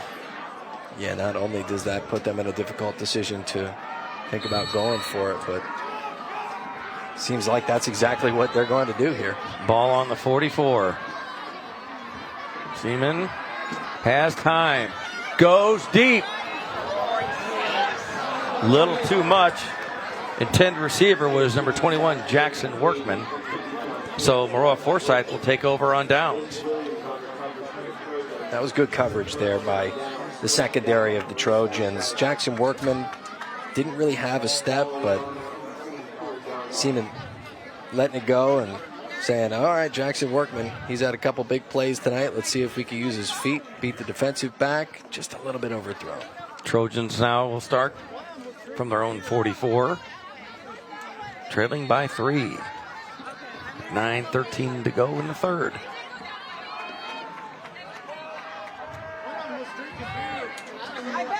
Maurer keeps it himself. The ball fumble. Let's see. The official says he was down. Williamsville says no, but let's see. Officials say he was down. There was a fumble, but the Trojans hang on to the ball. So now it's 2nd down and 8. Here's the replay. And here it was again, number 14, Colin Burgee, dragging him down. Yeah, looked like his elbow hit. He was definitely down. So good call by the officials. 2nd and 8 now from the 45. Maurer throws it, tip. Oh, almost caught by the Trojans, but then the Bullets had another shot at it almost, so incomplete. Bring up 3rd and 8. Here's the replay. Nice tip there. Carson Kohler. Just out of reach. So 3rd and 8 now.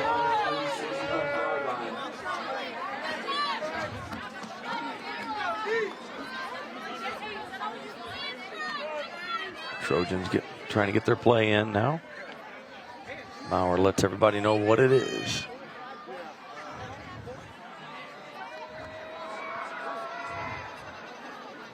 Mauer in the gun. He's got Reiser right behind him, and play clock was winding down there, Paul, so they said, all right, we got to take a timeout. We're going to take a timeout. You're watching SEFCU Friday Night Rivals on CW23. Back with more in just a minute.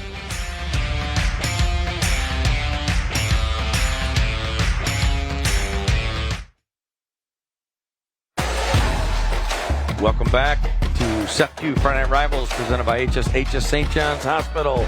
7:52 to go in the third. The Trojans, 4th and 2. Mauer gives to Reiser. Reiser barrels his way. He has the first down. And that's a Brant Professional Agriculture first down for the Trojans, who move the chains. Whenever they need a big play, there's one number that they call upon time and time again. That is 33, Aiden Reiser. He could just barrel his way through, especially when it's short yardage situations like that, Paul. 2 yards, 1 yard or less. Aiden Reiser has really been the guy to go to. Trojans trailing by 3. Mauer goes up under center. Fakes it, keeps it, goes left, spins. Gets down to the 40-yard line. Gain of about 4. Bring up 2nd and 6 for Maroa-Forsyth. Talked about their incredible offense, averaging 50 points a game. They have been something all year. We saw them in week 1, and they have been fantastic since then. On 2nd down.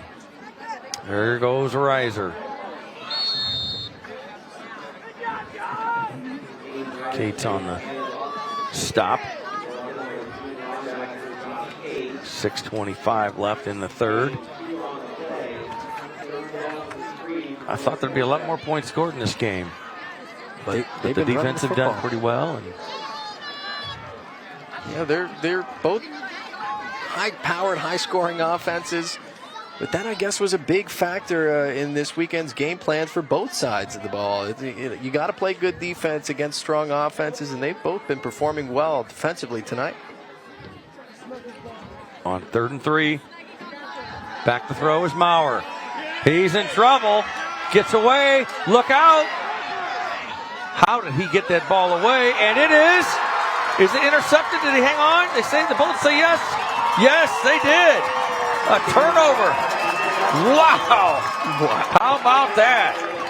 Caden Ratliff coming up with it, and little showmanship after the fact. Let's take a look at the replay here. Mauer. Wow, I don't know how he got it off, and then the Bullets picked it off.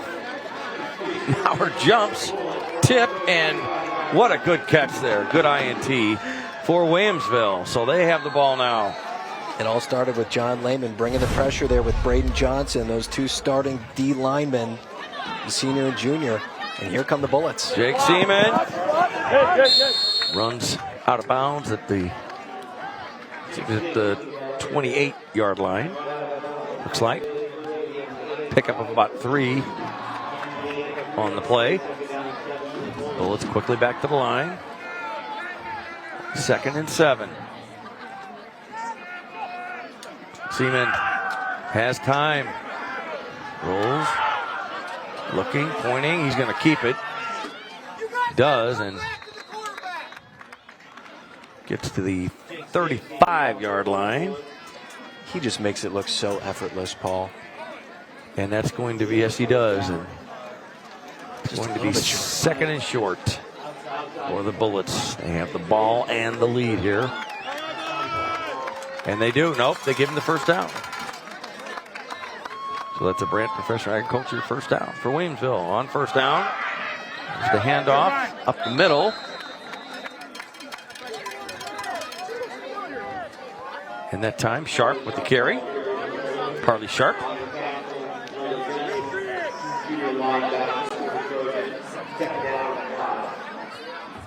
Second and 5 now for the home team. Seaman throws, complete, but he's down, so but to pick up to the 45-yard line after Jackson Workman, who we've talked about, has had a big game with the Makes another catch on the night. And that's a first down. Another Brant Professional Agriculture first down. And on first down, Seaman keeps it, goes left. Crosses midfield to about the 48-yard line. He is just so quick and so poised and confident out there running the Bullets offense. And they draw a lot of quarterback-designed runs for him, of course, and just the ability to move outside of the pocket. It's a game changer for this offense. Seaman hands off this time to Colin Ripperda. Every time he gets it, he gets a big gain, doesn't he? Down to the 35-yard line. Move those chains. It's a Brant Professional Agriculture first down. Colin Ripperda, what a weapon he is. Our scholar athlete of the game as well, multiple sport athlete. Nice setup block. He's just running right behind Braylon Singer, and he found the big hole there. On first down, the Bullets keep it on the ground and hand off there. Get some positive yardage that time. Gain of about 4 on the play. Ripperda in the backfield once again. And we've got timeout. Maroa-Forsyth wants to talk about it. We'll take a timeout as well. We'll be back with more from Williamsville. Paul Jenkins Field. You're watching SEPQ Friday Night Rivals. Stay with us.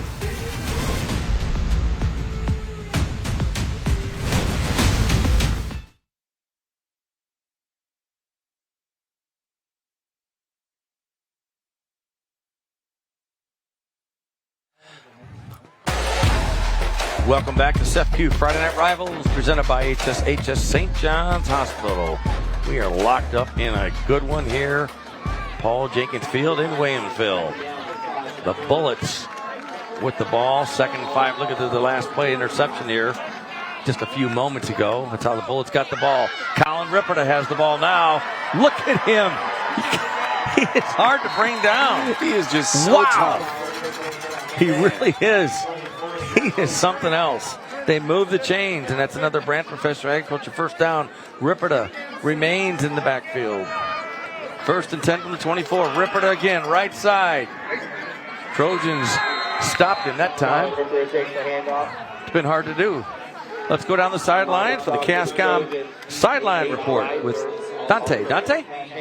Thanks, guys. We saw earlier in this game how important special teams is for Maroa-Forsyth. After their first touchdown, they were able to go out there, get the onside kick, and convert. And a name you may not hear on every play for Maroa-Forsyth is Max Brady. Brady is a senior defensive back and wide receiver, and while he's not an everyday starter, he is a captain. And we have a touchdown right here. He's a captain of the special teams, and head coach said that every team needs a Max Brady. He's the glue, one of the glues that holds the team together, and he's a hard worker that shows up to practice every day. Back up to you guys in the booth. All right, Jake Seaman fires a touchdown strike to Ethan Hines, and the Bullets get back on the board with a touchdown. Yeah, let's take look at this. Look at this one. Man, nice route there. Hines just coming across the middle on the slant. Missed tackle, stiff arm, rolling into the end zone. Ethan Hines, one of Jake Seaman's favorite targets. Bullets go for the extra point attempt, and it is good. So our score is 20-10. Williamsville takes the lead after Joshua Cates has the successful extra point. So 2:56 to go. And earlier tonight, SEPQ recognized an exceptional volunteer from the home school with a plaque prior to the game. This week, SEPQ volunteers of the game are Robert Jerome and Keith and Mandy Ripperda. For over a decade, the Bullets film crew of Robert Jerome and Keith and Mandy Ripperda have helped the Williamsville football team successfully prepare for each game. They spend countless hours after the games on Friday nights and Saturday mornings preparing film for the coaches and players. Congratulations to tonight's SEPQ volunteers of the game, Robert Jerome and Keith and Mandy Ripperda. Congratulations and thanks for what you do. All right. And we'd like to thank Antonio's Pizza for providing tonight's meal for the crew. Anything goes at Antonio's, and good pizza. Oh, great pizza. Had a little bit of the meat lovers pizza, pepperoni. The cheese, though, that's my favorite. It's good. Love Antonio's. Nothing like Central Illinois pizza. That's right. Might not be like East Coast, but, you know, it's pretty solid. It's good stuff. 2:56 to go in the third quarter. The Bullets increase their lead. They're up by 10.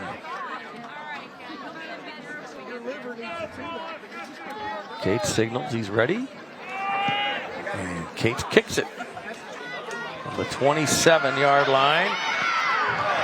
Out to the 42-yard line is Braxton Mitchell for the Trojans. So let's see how the Trojans respond here. Down 10. They need to get something going. AJ. They certainly do. Braxton Mitchell there. We haven't called his name too much tonight, but he has been a major piece in this offense. You're going to want to find guys like him, guys like Mitch Williams, but really it all starts with Aiden Reiser, who right now is not on the field. It's going to be Caden Maurer who's going to be taking the reins here. Maurer on first down with the handoff to the 45-yard line. That time is Jacob Blunk, number 2. Trojans mix it up, as everybody knows, just like the Bullets do on offense. A lot of weapons, a lot of different players involved. Yeah, Blunk is one of those guys who's a great change of pace from Reiser, who's almost 200 pounds, and Blunk is so fast that he could fool a defense there. 2nd and 8. Maurer looked like he was going to throw, keeps it. Bullets got him. Down at the 45-yard line, gets maybe a yard. And that'll bring up 3rd down for the Trojans. John Lehman has been such a difference maker tonight on the front, on the defense for the Bullets, number 78. He's been involved in almost every single one of their big defensive plays. And just getting that pressure up front has been so crucial for them, holding Maroa-Forsyth to only 10 points. They got out to a hot start and haven't really scored much since. 3rd and 7 for the Trojans. Maurer goes left. He keeps it. Look at turn on the Jets. Gets across midfield. See where they spot the ball, and did not get the first down. They mark him out to 49. Their own 49-yard line. So that's going to bring up 4th and 3 for the Trojans, who trail by 10. And on that play again, John Lehman getting in the pressure, forcing Maurer on the outside. Let's see what the 4th and 3 play is. Maurer under center, trying to draw the Bullets off maybe. Hands off to Reiser. Barrels his way. See where they mark him. I think he got the first down. Yes, he did, and that's a Brant professional first down for the Trojans, courtesy of Aiden Reiser. He's just so consistent with those short yardage situations. 4th down and 2, he did it a couple drives ago. This one, 4th and 3, barrels his way through, puts his head down, and makes it happen. From the 47 of Williamsville, Maurer pitches to Reiser. Left side, stiff arms and gets to the 44-yard line. Pickup of about 3 on the play. 2nd and 7.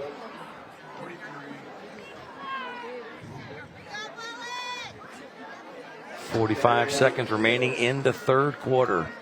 And Maroa-Forsyth really putting together a nice drive here. They need to capitalize with some points if they need to, or if they're going to stay in this football game, Paul. On 2nd and 6, Maurer goes under center, gives to Reiser. Doesn't find anything that time, and it's one of the few times the Bullets have stopped Reiser for a very, very short gain. So bring up 3rd down and 4 from the 41-yard line of Williamsville. Aiden Reiser, he's just a heck of a player. In the offseason, he lost 20 pounds. You saw we list him as a tight end. Actually, they converted him over to running back this year because he's faster, he has more speed, and it's the end of the quarter here, Paul. And time runs out. Yeah, that's right, the end of the third quarter. We have one more to go. We'll take a break. You're watching SEFCU Friday Night Rivals on CW23. Back with more in just a minute.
Wednesdays at 8 p.m. across Illinois.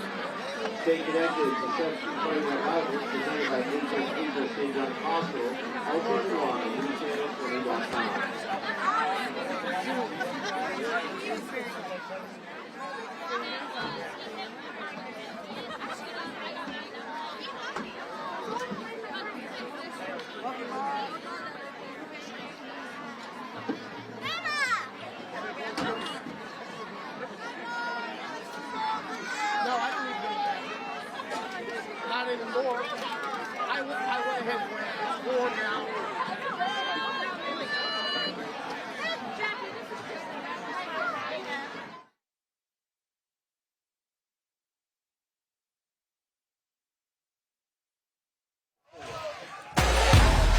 Welcome back to SFQ Friday Night Rivals, presented by HSHS St. John's Hospital. Paul Wapple, AJ Gersh, Dante Furco, and the SFQ Friday Night Rivals crew. Fourth quarter action. We are underway in the fourth now. And this is a must-score situation. Trojans keep it on the ground on third down.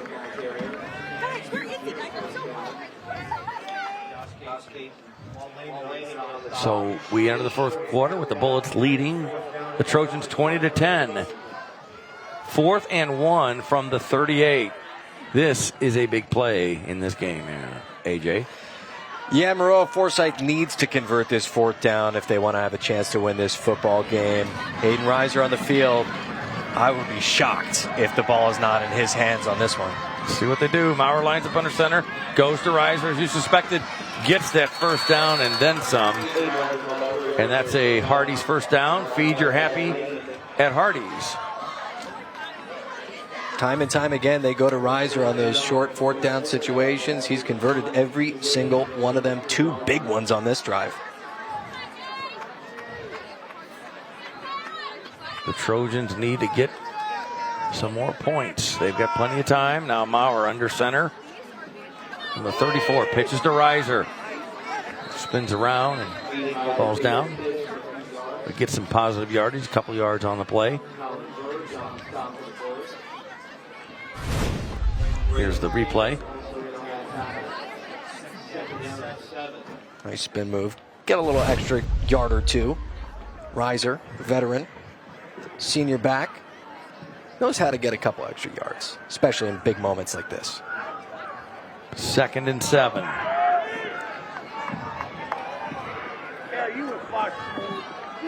Maurer goes under center. Hands off to Reiser, left side. About the 28-yard line. Gets 3. 3rd and certainly manageable for Maroa-Forsyth. Ball on the 29-yard line of Williamsville. There's John Lehman again making a big stop there along with Bates. He's been an impact player. We've said his name several times tonight, but there on the left edge has been just a force. Let's see what happens here. Mitchell wide to the left from the gun. Maurer keeps it. Nope, throws it now. Got a man open. Oh, could not hang on to it. Oh, number 20, Zane Giles, had it. Just a little bit overthrown there for Giles. And Giles, he's not a small guy. He's 6'2", but on the run there, Maurer just Little off the too much. fingertips. Little too much on that one. So 4th and 5 for Maroa-Forsyth. Let's see if they go back to Aiden Reiser here once again. Mitch Williams lines up on the left side.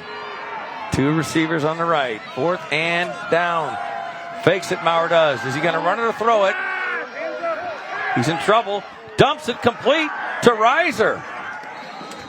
Gets the first down. That was a good play there. And that's another Hardee's first down. Feed your happy at Hardee's. Aiden Reiser with a big catch there.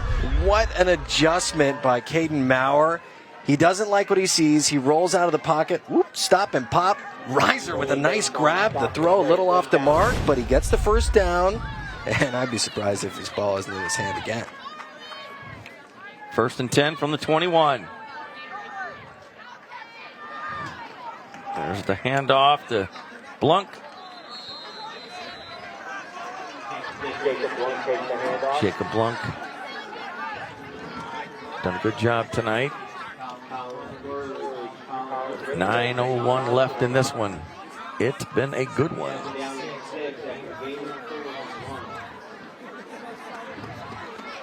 Second and 6 for the Trojans. Maurer throws wide open, complete. Down to the 10-yard line, and Mitch Williams told you he was in, and he gets a reception. And that is a first down to Hardee's first down. Feed your happy at Hardee's.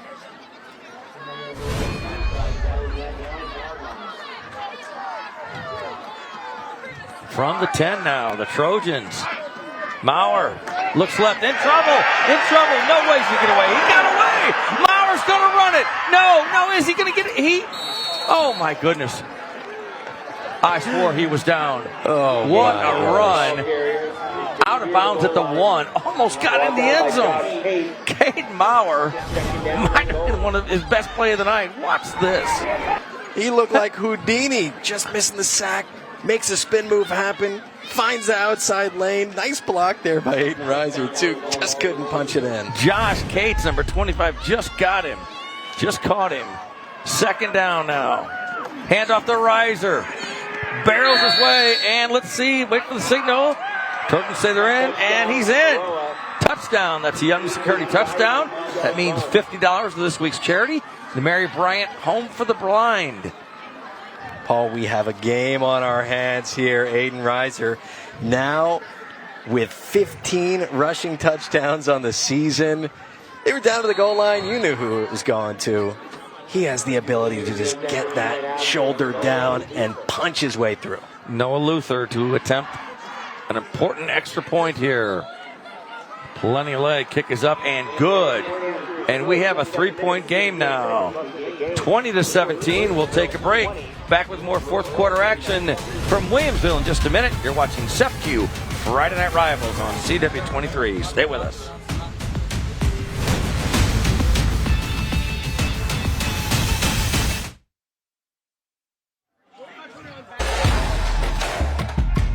Welcome back to SEFCU Friday Night Rivals, presented by HSHS St. John's Hospital. Paul Wapple, AJ Gersh, Dante Furco, Williamsville, and Maroa-Forsyth. What a good game this is. Really living up to its expectations here. 2 undefeated teams, big-time rivals, fighting their way for a Sangamo Conference title. Short kick, fielded cleanly.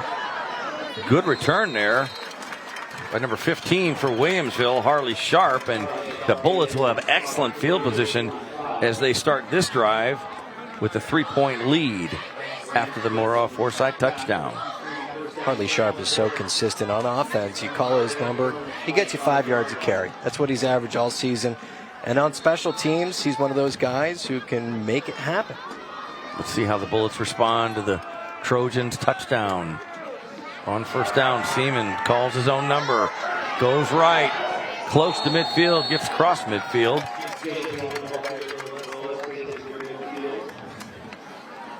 Gain of about 5. Mark it just short of midfield. That's what's special about Jake Seaman. That was a fantastic fake option play. He saw the lane for himself, kept the ball, tucked it, and good run there. Be interesting to see if the Bullets, looks like they may slow it down a little bit here. AJ with still a lot of time left, but maybe a little ball control. Let's see. 2nd and 5 now. Seaman gives the handoff there, and a Trojans defense comes up big there after Harley Sharp is stopped. And look who it was, number 33, Aiden Reiser. He does it on both sides of the ball, punching the touchdown, get the big stop. He knows what a running back's going to do. Aiden Reiser finds a gap. He read that one. 3rd and 7.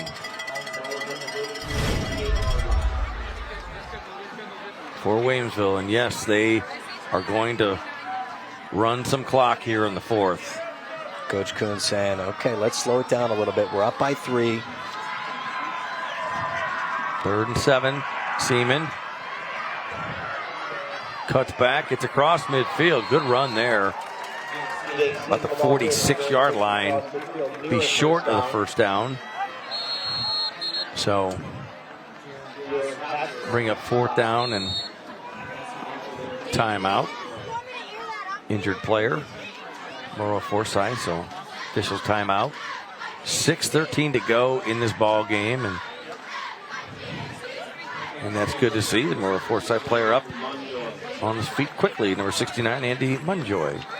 Yeah, he's a big player for that Trojans offense and defense. He lines up under center on both sides of the ball. D-tackle and center. Here we go. Let's check out the play there. Jake Seaman. Nice run, but let's look at 69 there. Right at the end there. Toward the end, yes.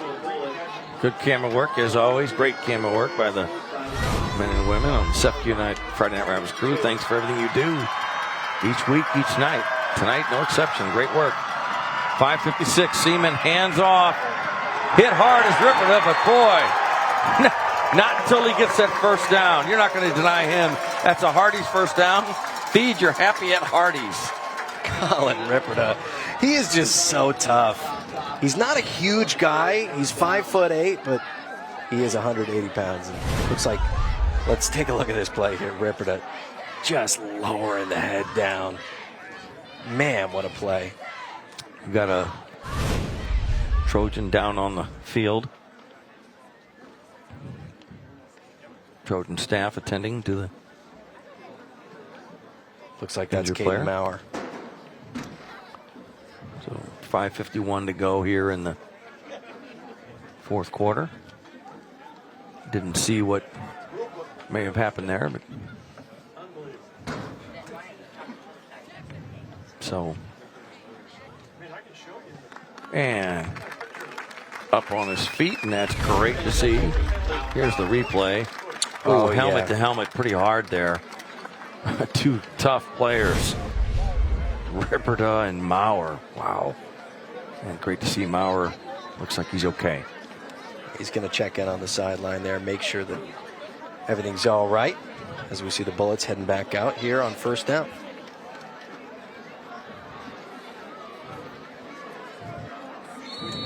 Bullets with the ball on the 43-yard line of Maroa-Forsyth. The battle for Sangamo Conference supremacy. How's that? I was wondering where we were going. Jake Seaman comes in with the play. Clock runs after the 5:31, 5:30 left. Seaman hands off. Some good yards that time. Harley Sharp again with the carry. 2nd down and 7 on the play. Pickup of 3. These are all big yards at this point. Yeah, I think they're going to want to keep it on the ground here in Williamsville. They've had success. Jake Seaman running out of the pocket. And then we've been talking about Harley Sharp. He's just been so consistent, the senior back, this whole season. 2nd and 7. Trojans need a stop. Look at that little trick play. Does not work. How about that? Mason Lideker got it from Seaman, and the Trojans were right there. I said they needed a big play. They made it there. And look who it was once again, number 33, Aiden Reiser, reading the snap count perfectly, coming in, taking him down, and said, man,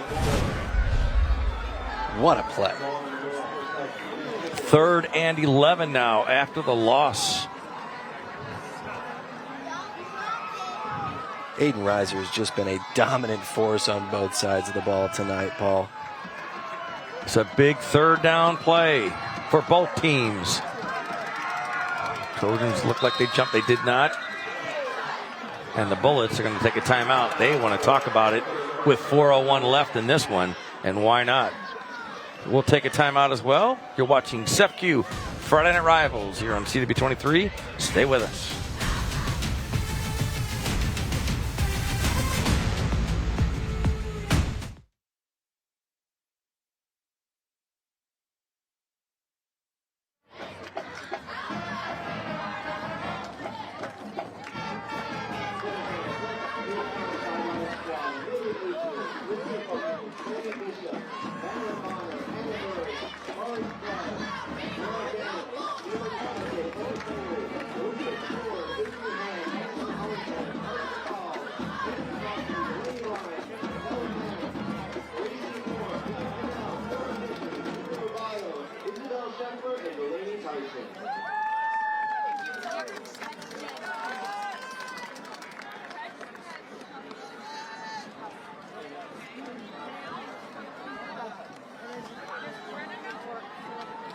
After that timeout, it brings up 3rd down and 11 for the Bullets. Ball in Maroa-Forsyth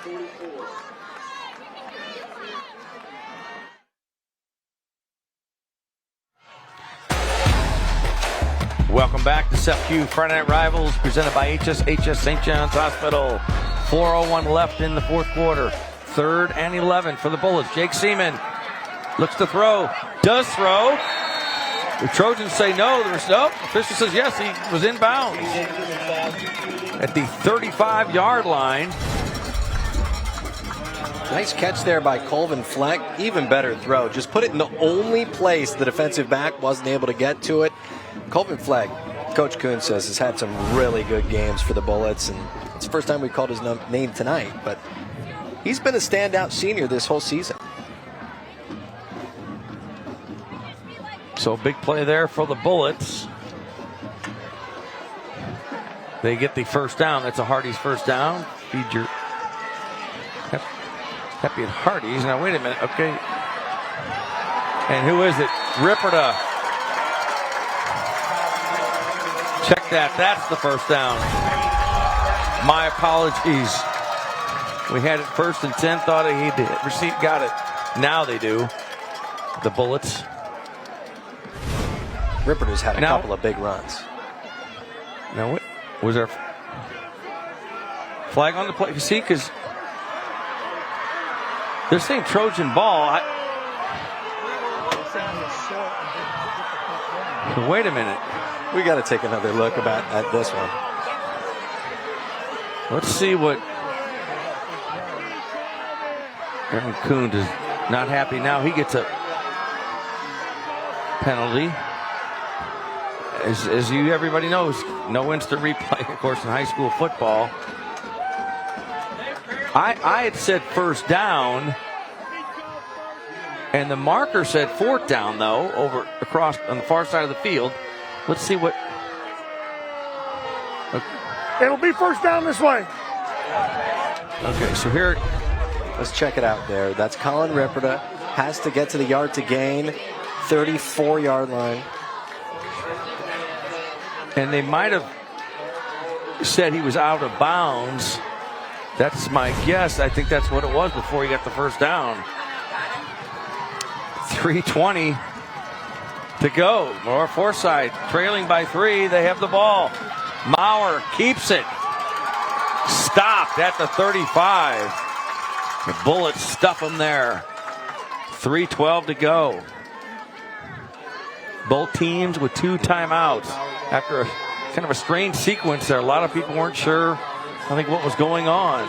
And I Coach don't Aaron think Coons was not happy. So these fans certainly aren't. 2nd and 8.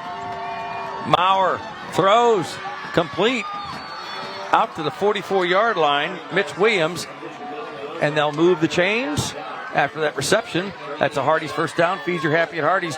We have got a good one here. 2:46 to go. Talk about the 2-minute drill. This is what you practice for all season, all summer long. The Trojans now 2 minutes left in the game, down by 3. Remember, they have a good field goal kicker as well, so they don't need to score 6 on this one. Maurer from the gun by himself. Fires it left, complete. The Bullets there to stop it. Nothing doing. Zane Giles made the catch, but the Bullets make the stop. A big stop on first down. Flag, though, on the play.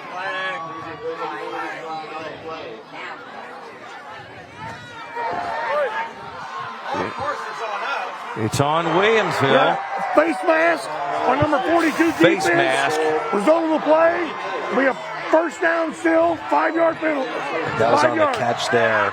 Carson Kohler. Here's the replay real quick. Take a look before the next play here. Right there. So now back to live action. Ball in the air.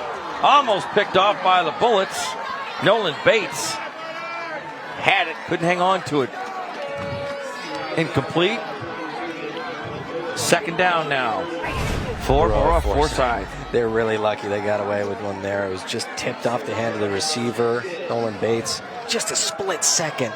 And that's really hard, that reaction time coming off of the tipped pass there for Bates to get both hands on it and come down with it.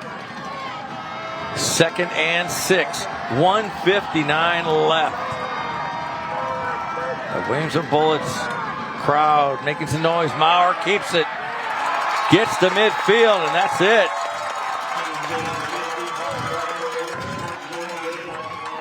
Clock continues to run. Again, both teams, as you see, 2 timeouts left. 3rd and 5. Big play for both teams. Probably bigger for Maroa-Forsyth. They trail by 3. Maurer fires it. Complete. And that's a first down after the reception. Mitch Williams. That's a Hardee's first down.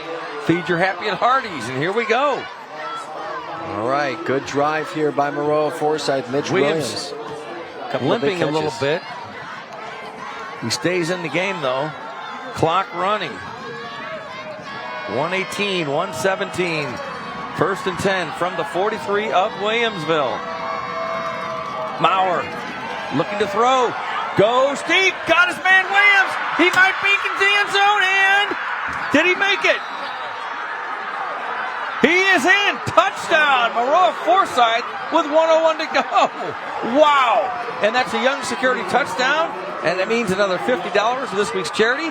The Mary Bryant Home for the Blind. There he is again, Mitch Williams. A couple of big plays in a row. This time, Caden Maurer sees him get the extra step on the outside.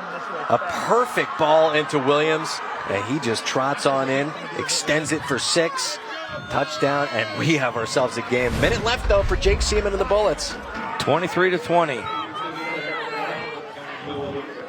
This is an important extra point.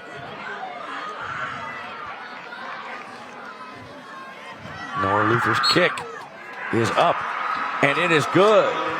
That makes it 24-20. Maroa-Forsyth with 1:03 left takes the lead. Let's go down to the sidelines for the Cascom sideline report. Cascom keeping you connected. Dante? Thank you, guys. We have a close game here with a minute left, and this is a situation that neither of these teams have really been in this year. From Maroa-Forsyth currently have the lead. They've been outscoring opponents by 40 points per game this season. That's a large number. Then you look at Williamsville, they're beating teams by 38 points per game. So these two teams have not really been in this situation. So we got a minute left. It's going to be interesting to see how Williamsville responds to Maroa-Forsyth touchdown in this last couple minutes. Thanks, Dante. And tonight's closed captioning for Friday Night Rivals is sponsored by Heartland Hearing. Thanks to Heartland Hearing for sponsoring tonight's closed captioning for Friday Night Rivals. 1:03 left to go. Maroa-Forsyth and Williamsville locked in a good one, just like we thought it would be. Oh, man, I don't think anyone expected quite this close of a game. 1 minute left, score changes, and Dante said it. We're going to see what Jake Seaman, the Bullets, Aaron Coons have cooking up here with 1 minute and 3 seconds on the board. There he is, looking a little bit frustrated. So let's see what kind of kick here the Noah Luther and the Trojans do here. I would guess they kick it deep, but we'll see. Try to make Bullets go a long way. Let's see. It is a deep kick, and it goes out of bounds. So flag comes out, and that's a break for the Bullets. Huge break. They're going to take it all the way up to the 40. So great field position. How about that? So, well, are they going to re-kick? No. Yes, they're going to re-kick. Illegal procedure here. They'll re-kick the ball. Illegal procedure, so they'll re-kick it. 1:03 to go. Wow. This game's got a little bit of everything, hasn't it? Just when you think that you couldn't get another surprise, Paul. Why not? That's right.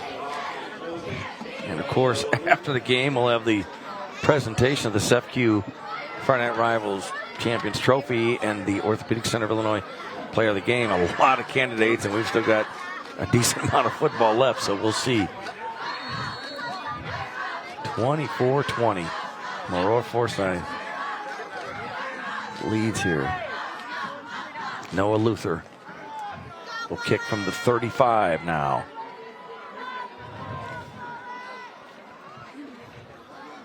It's gotten quiet here in Williamsville. Oh, a deep, booming kick.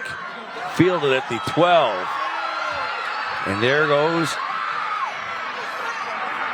And the Trojans are fired up. Not much. Harley Sharp couldn't do much that time.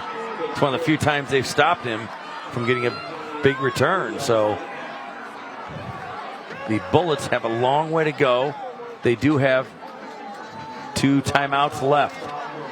Wow, that Trojan sideline of those away fans. And we have a direct sight of them, and they are amped up right now. From the gun, 3 receivers right. Seaman gonna keep it. Riser is there at the 20. Wow, what a play there. It looked like Seaman had a hole to go through, and Riser stopped him. That's been the matchup we've been looking at all night. And timeout. The Bullets take a timeout. They have 1 left with 47 seconds left. Wow. That was just a huge stop by Aiden Riser. It seems like when Maroa-Forsyth has needed a play this whole game, he's been the guy that's stepped up and came through. Bullets need a touchdown, obviously. Field goal would not do it. So, because they trail by 4. So the Bullets have a long way to go. And look at this set. Trips right. On 2nd and 13. The clock, a huge factor here. 47 seconds to go.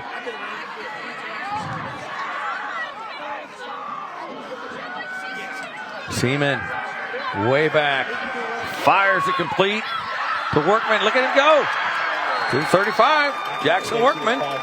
He's been big tonight. They move the chains. That's a Hardee's first down. Feed your happy at Hardee's. 39 seconds left. That was a nice little design screen with a good block there by Jacob Finley. Bullets quickly back. Seaman looking. Fires it down the sidelines. Incomplete. 2nd down and 10. 29 seconds. 1 timeout left for the Bullets.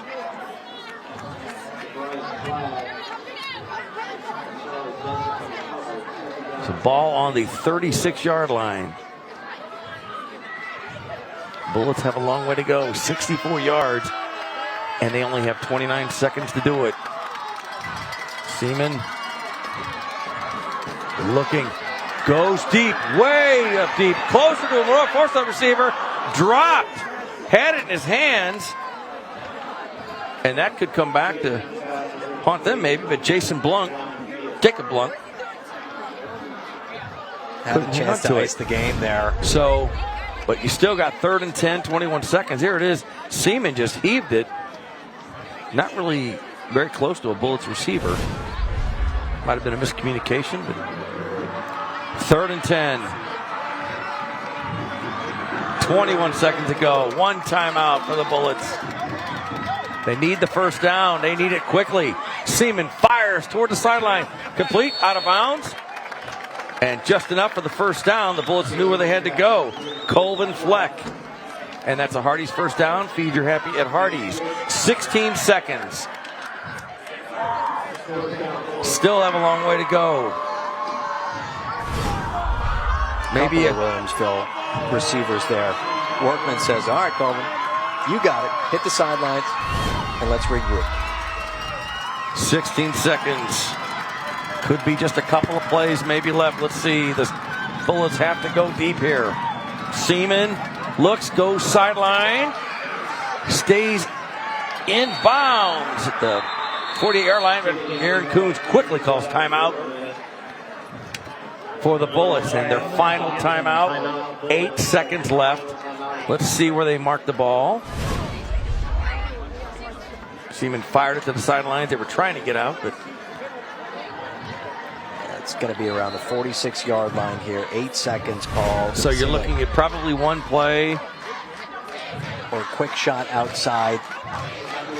Cut the distance to the end zone by 5-10 yards. Out of timeout, so you got to... It's probably Hail Mary time. Let's see what the Bullets have left. Wow, what a game. This has been a treat here in Williamsville tonight. 2nd and 2, but more importantly, the clock, 8 seconds left in regulation. The Bullets have 46 yards to go. Out of timeouts now. They trail, as you can see, by 4. 24-20.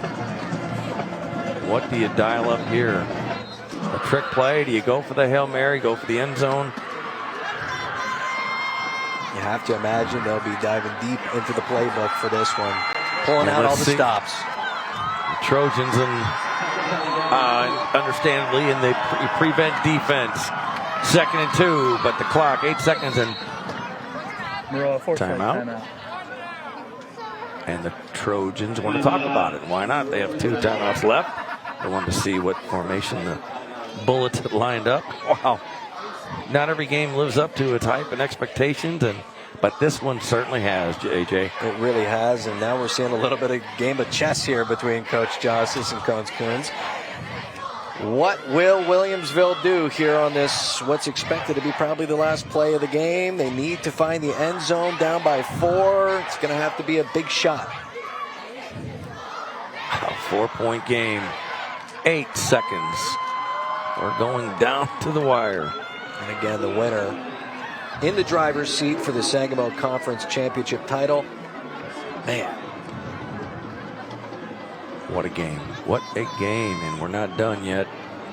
The Trojans and Bullets talk about it. Jake Seaman got to throw something deep here. A lot of fans out tonight. Great support, as always, here in Williamsville. Maroa-Forsyth brought a lot of people, too. All right. Here we go. 24-20. Bullets down by 4. 8 seconds left. Ball on the 46-yard line of Maroa-Forsyth. Seaman back to throw. Steps up. Fires deep in the end zone, and it is picked off by none other than number 22, Aiden Reiser, as time expires. Check that, Caden Maurer. Sorry about that, Caden Maurer. How about that? And the Trojans are excited. They win the ball game. 24-20, our final literally goes down to the last play here in Williamsville. Wow. Maroa-Forsyth goes to 6-1. The Bullets fall to 6-1. 7-0. The Trojans go. Sorry, this is exciting. We'll take a break. We'll be back with more SFQ Friday Night Rivals in just a minute. Stay with us.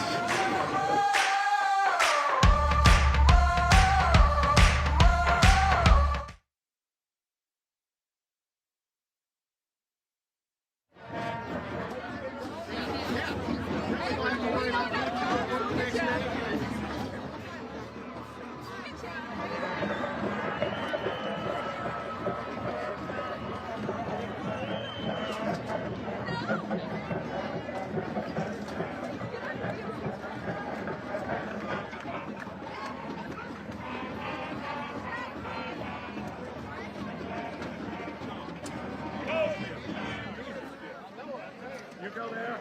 Boys, we'll be on that way. Yes. Go the other way. Turn right. Yes. He plays close.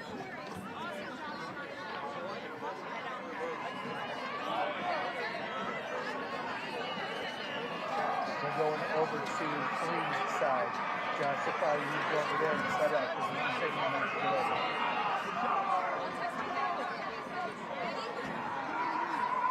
We can't get the microphone over there because that's the other side. So that's going to come over.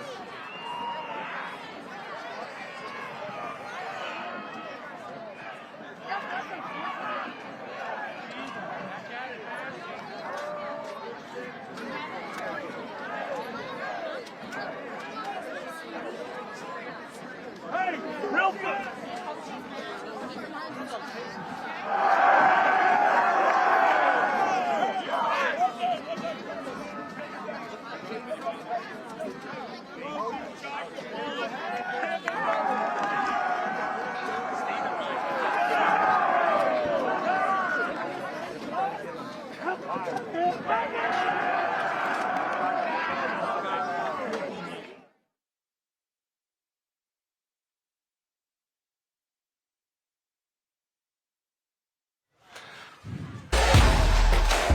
Welcome back to SFQ Friday Night Rivals, presented by HSHS St. John's Hospital. Paul Jenkins Field in Williamsville.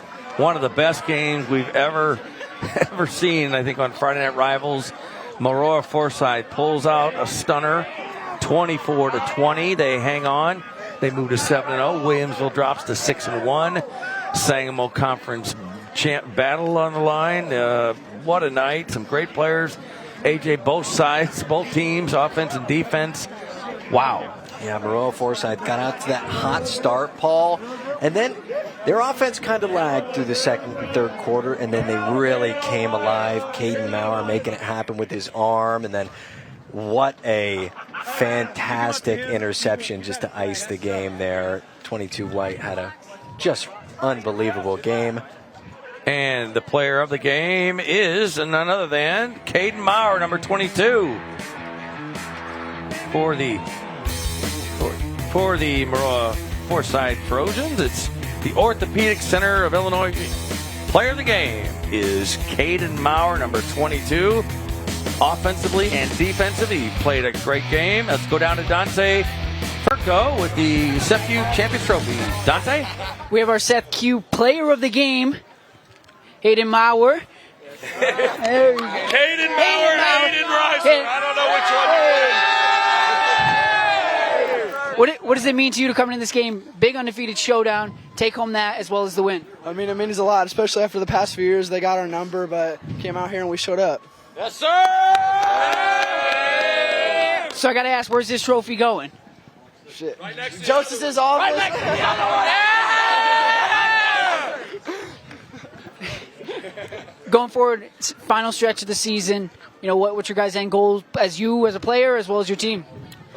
Win conference, obviously. I mean, the season's not over. We still have a few games to finish on to start our run in playoffs. All right, thank you. We're also joined by Coach right here. Coach, how proud of you, your guys down in the second half, able to come back, keep their heads up, and win that game in the end. Show the heart of a champion. I'll take these boys anytime, anywhere. We tell them we love them. they're going to be great men one day. And right now they balled out, had the time of their life. And this is what high school sports all about. Appreciate what you guys do. Us getting an opportunity to play in a couple of these games is a big deal for our program. And, we play anybody, anywhere, anytime. And same question to you, going into this final stretch of the season, how important was this game for you guys to get this win against this undefeated opponent? Well, it's a big step. We got 2 more. Sangamo, nothing's free. New Berlin's having a better season than they have the last couple of years. Athens is every bit as big a rivalry game for us as Williamsville, but Williamsville's had our number a little bit more than Athens has. So we're going to celebrate this one tonight, and we got 2 more weeks, and then we start over, and we're 0-0 again. All right, now before you celebrate, we're going to hand this Friday Night Rivals trophies to the winner.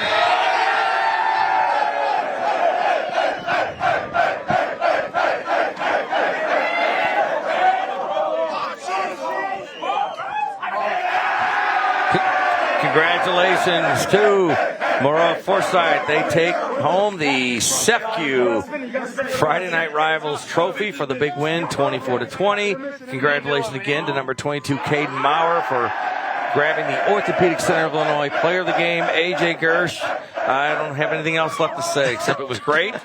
It was fun, and you'll be back next week. Yeah. And it was fun. So next week, SEFCU Friday Night Rivals, presented by HSHS St. John's Hospital, brings you Week 8. We'll be in Lincoln as the Railers take on the Taylorville Tornadoes. That's next Friday night at 7, right here on CW23. For AJ Gersh, Dante Furco, all the SEFCU Friday Night Rivals team and staff, thanks for watching, and we'll see you next week. Good night from Paul Jenkins Field in Williamsville. Thanks, everybody, for watching.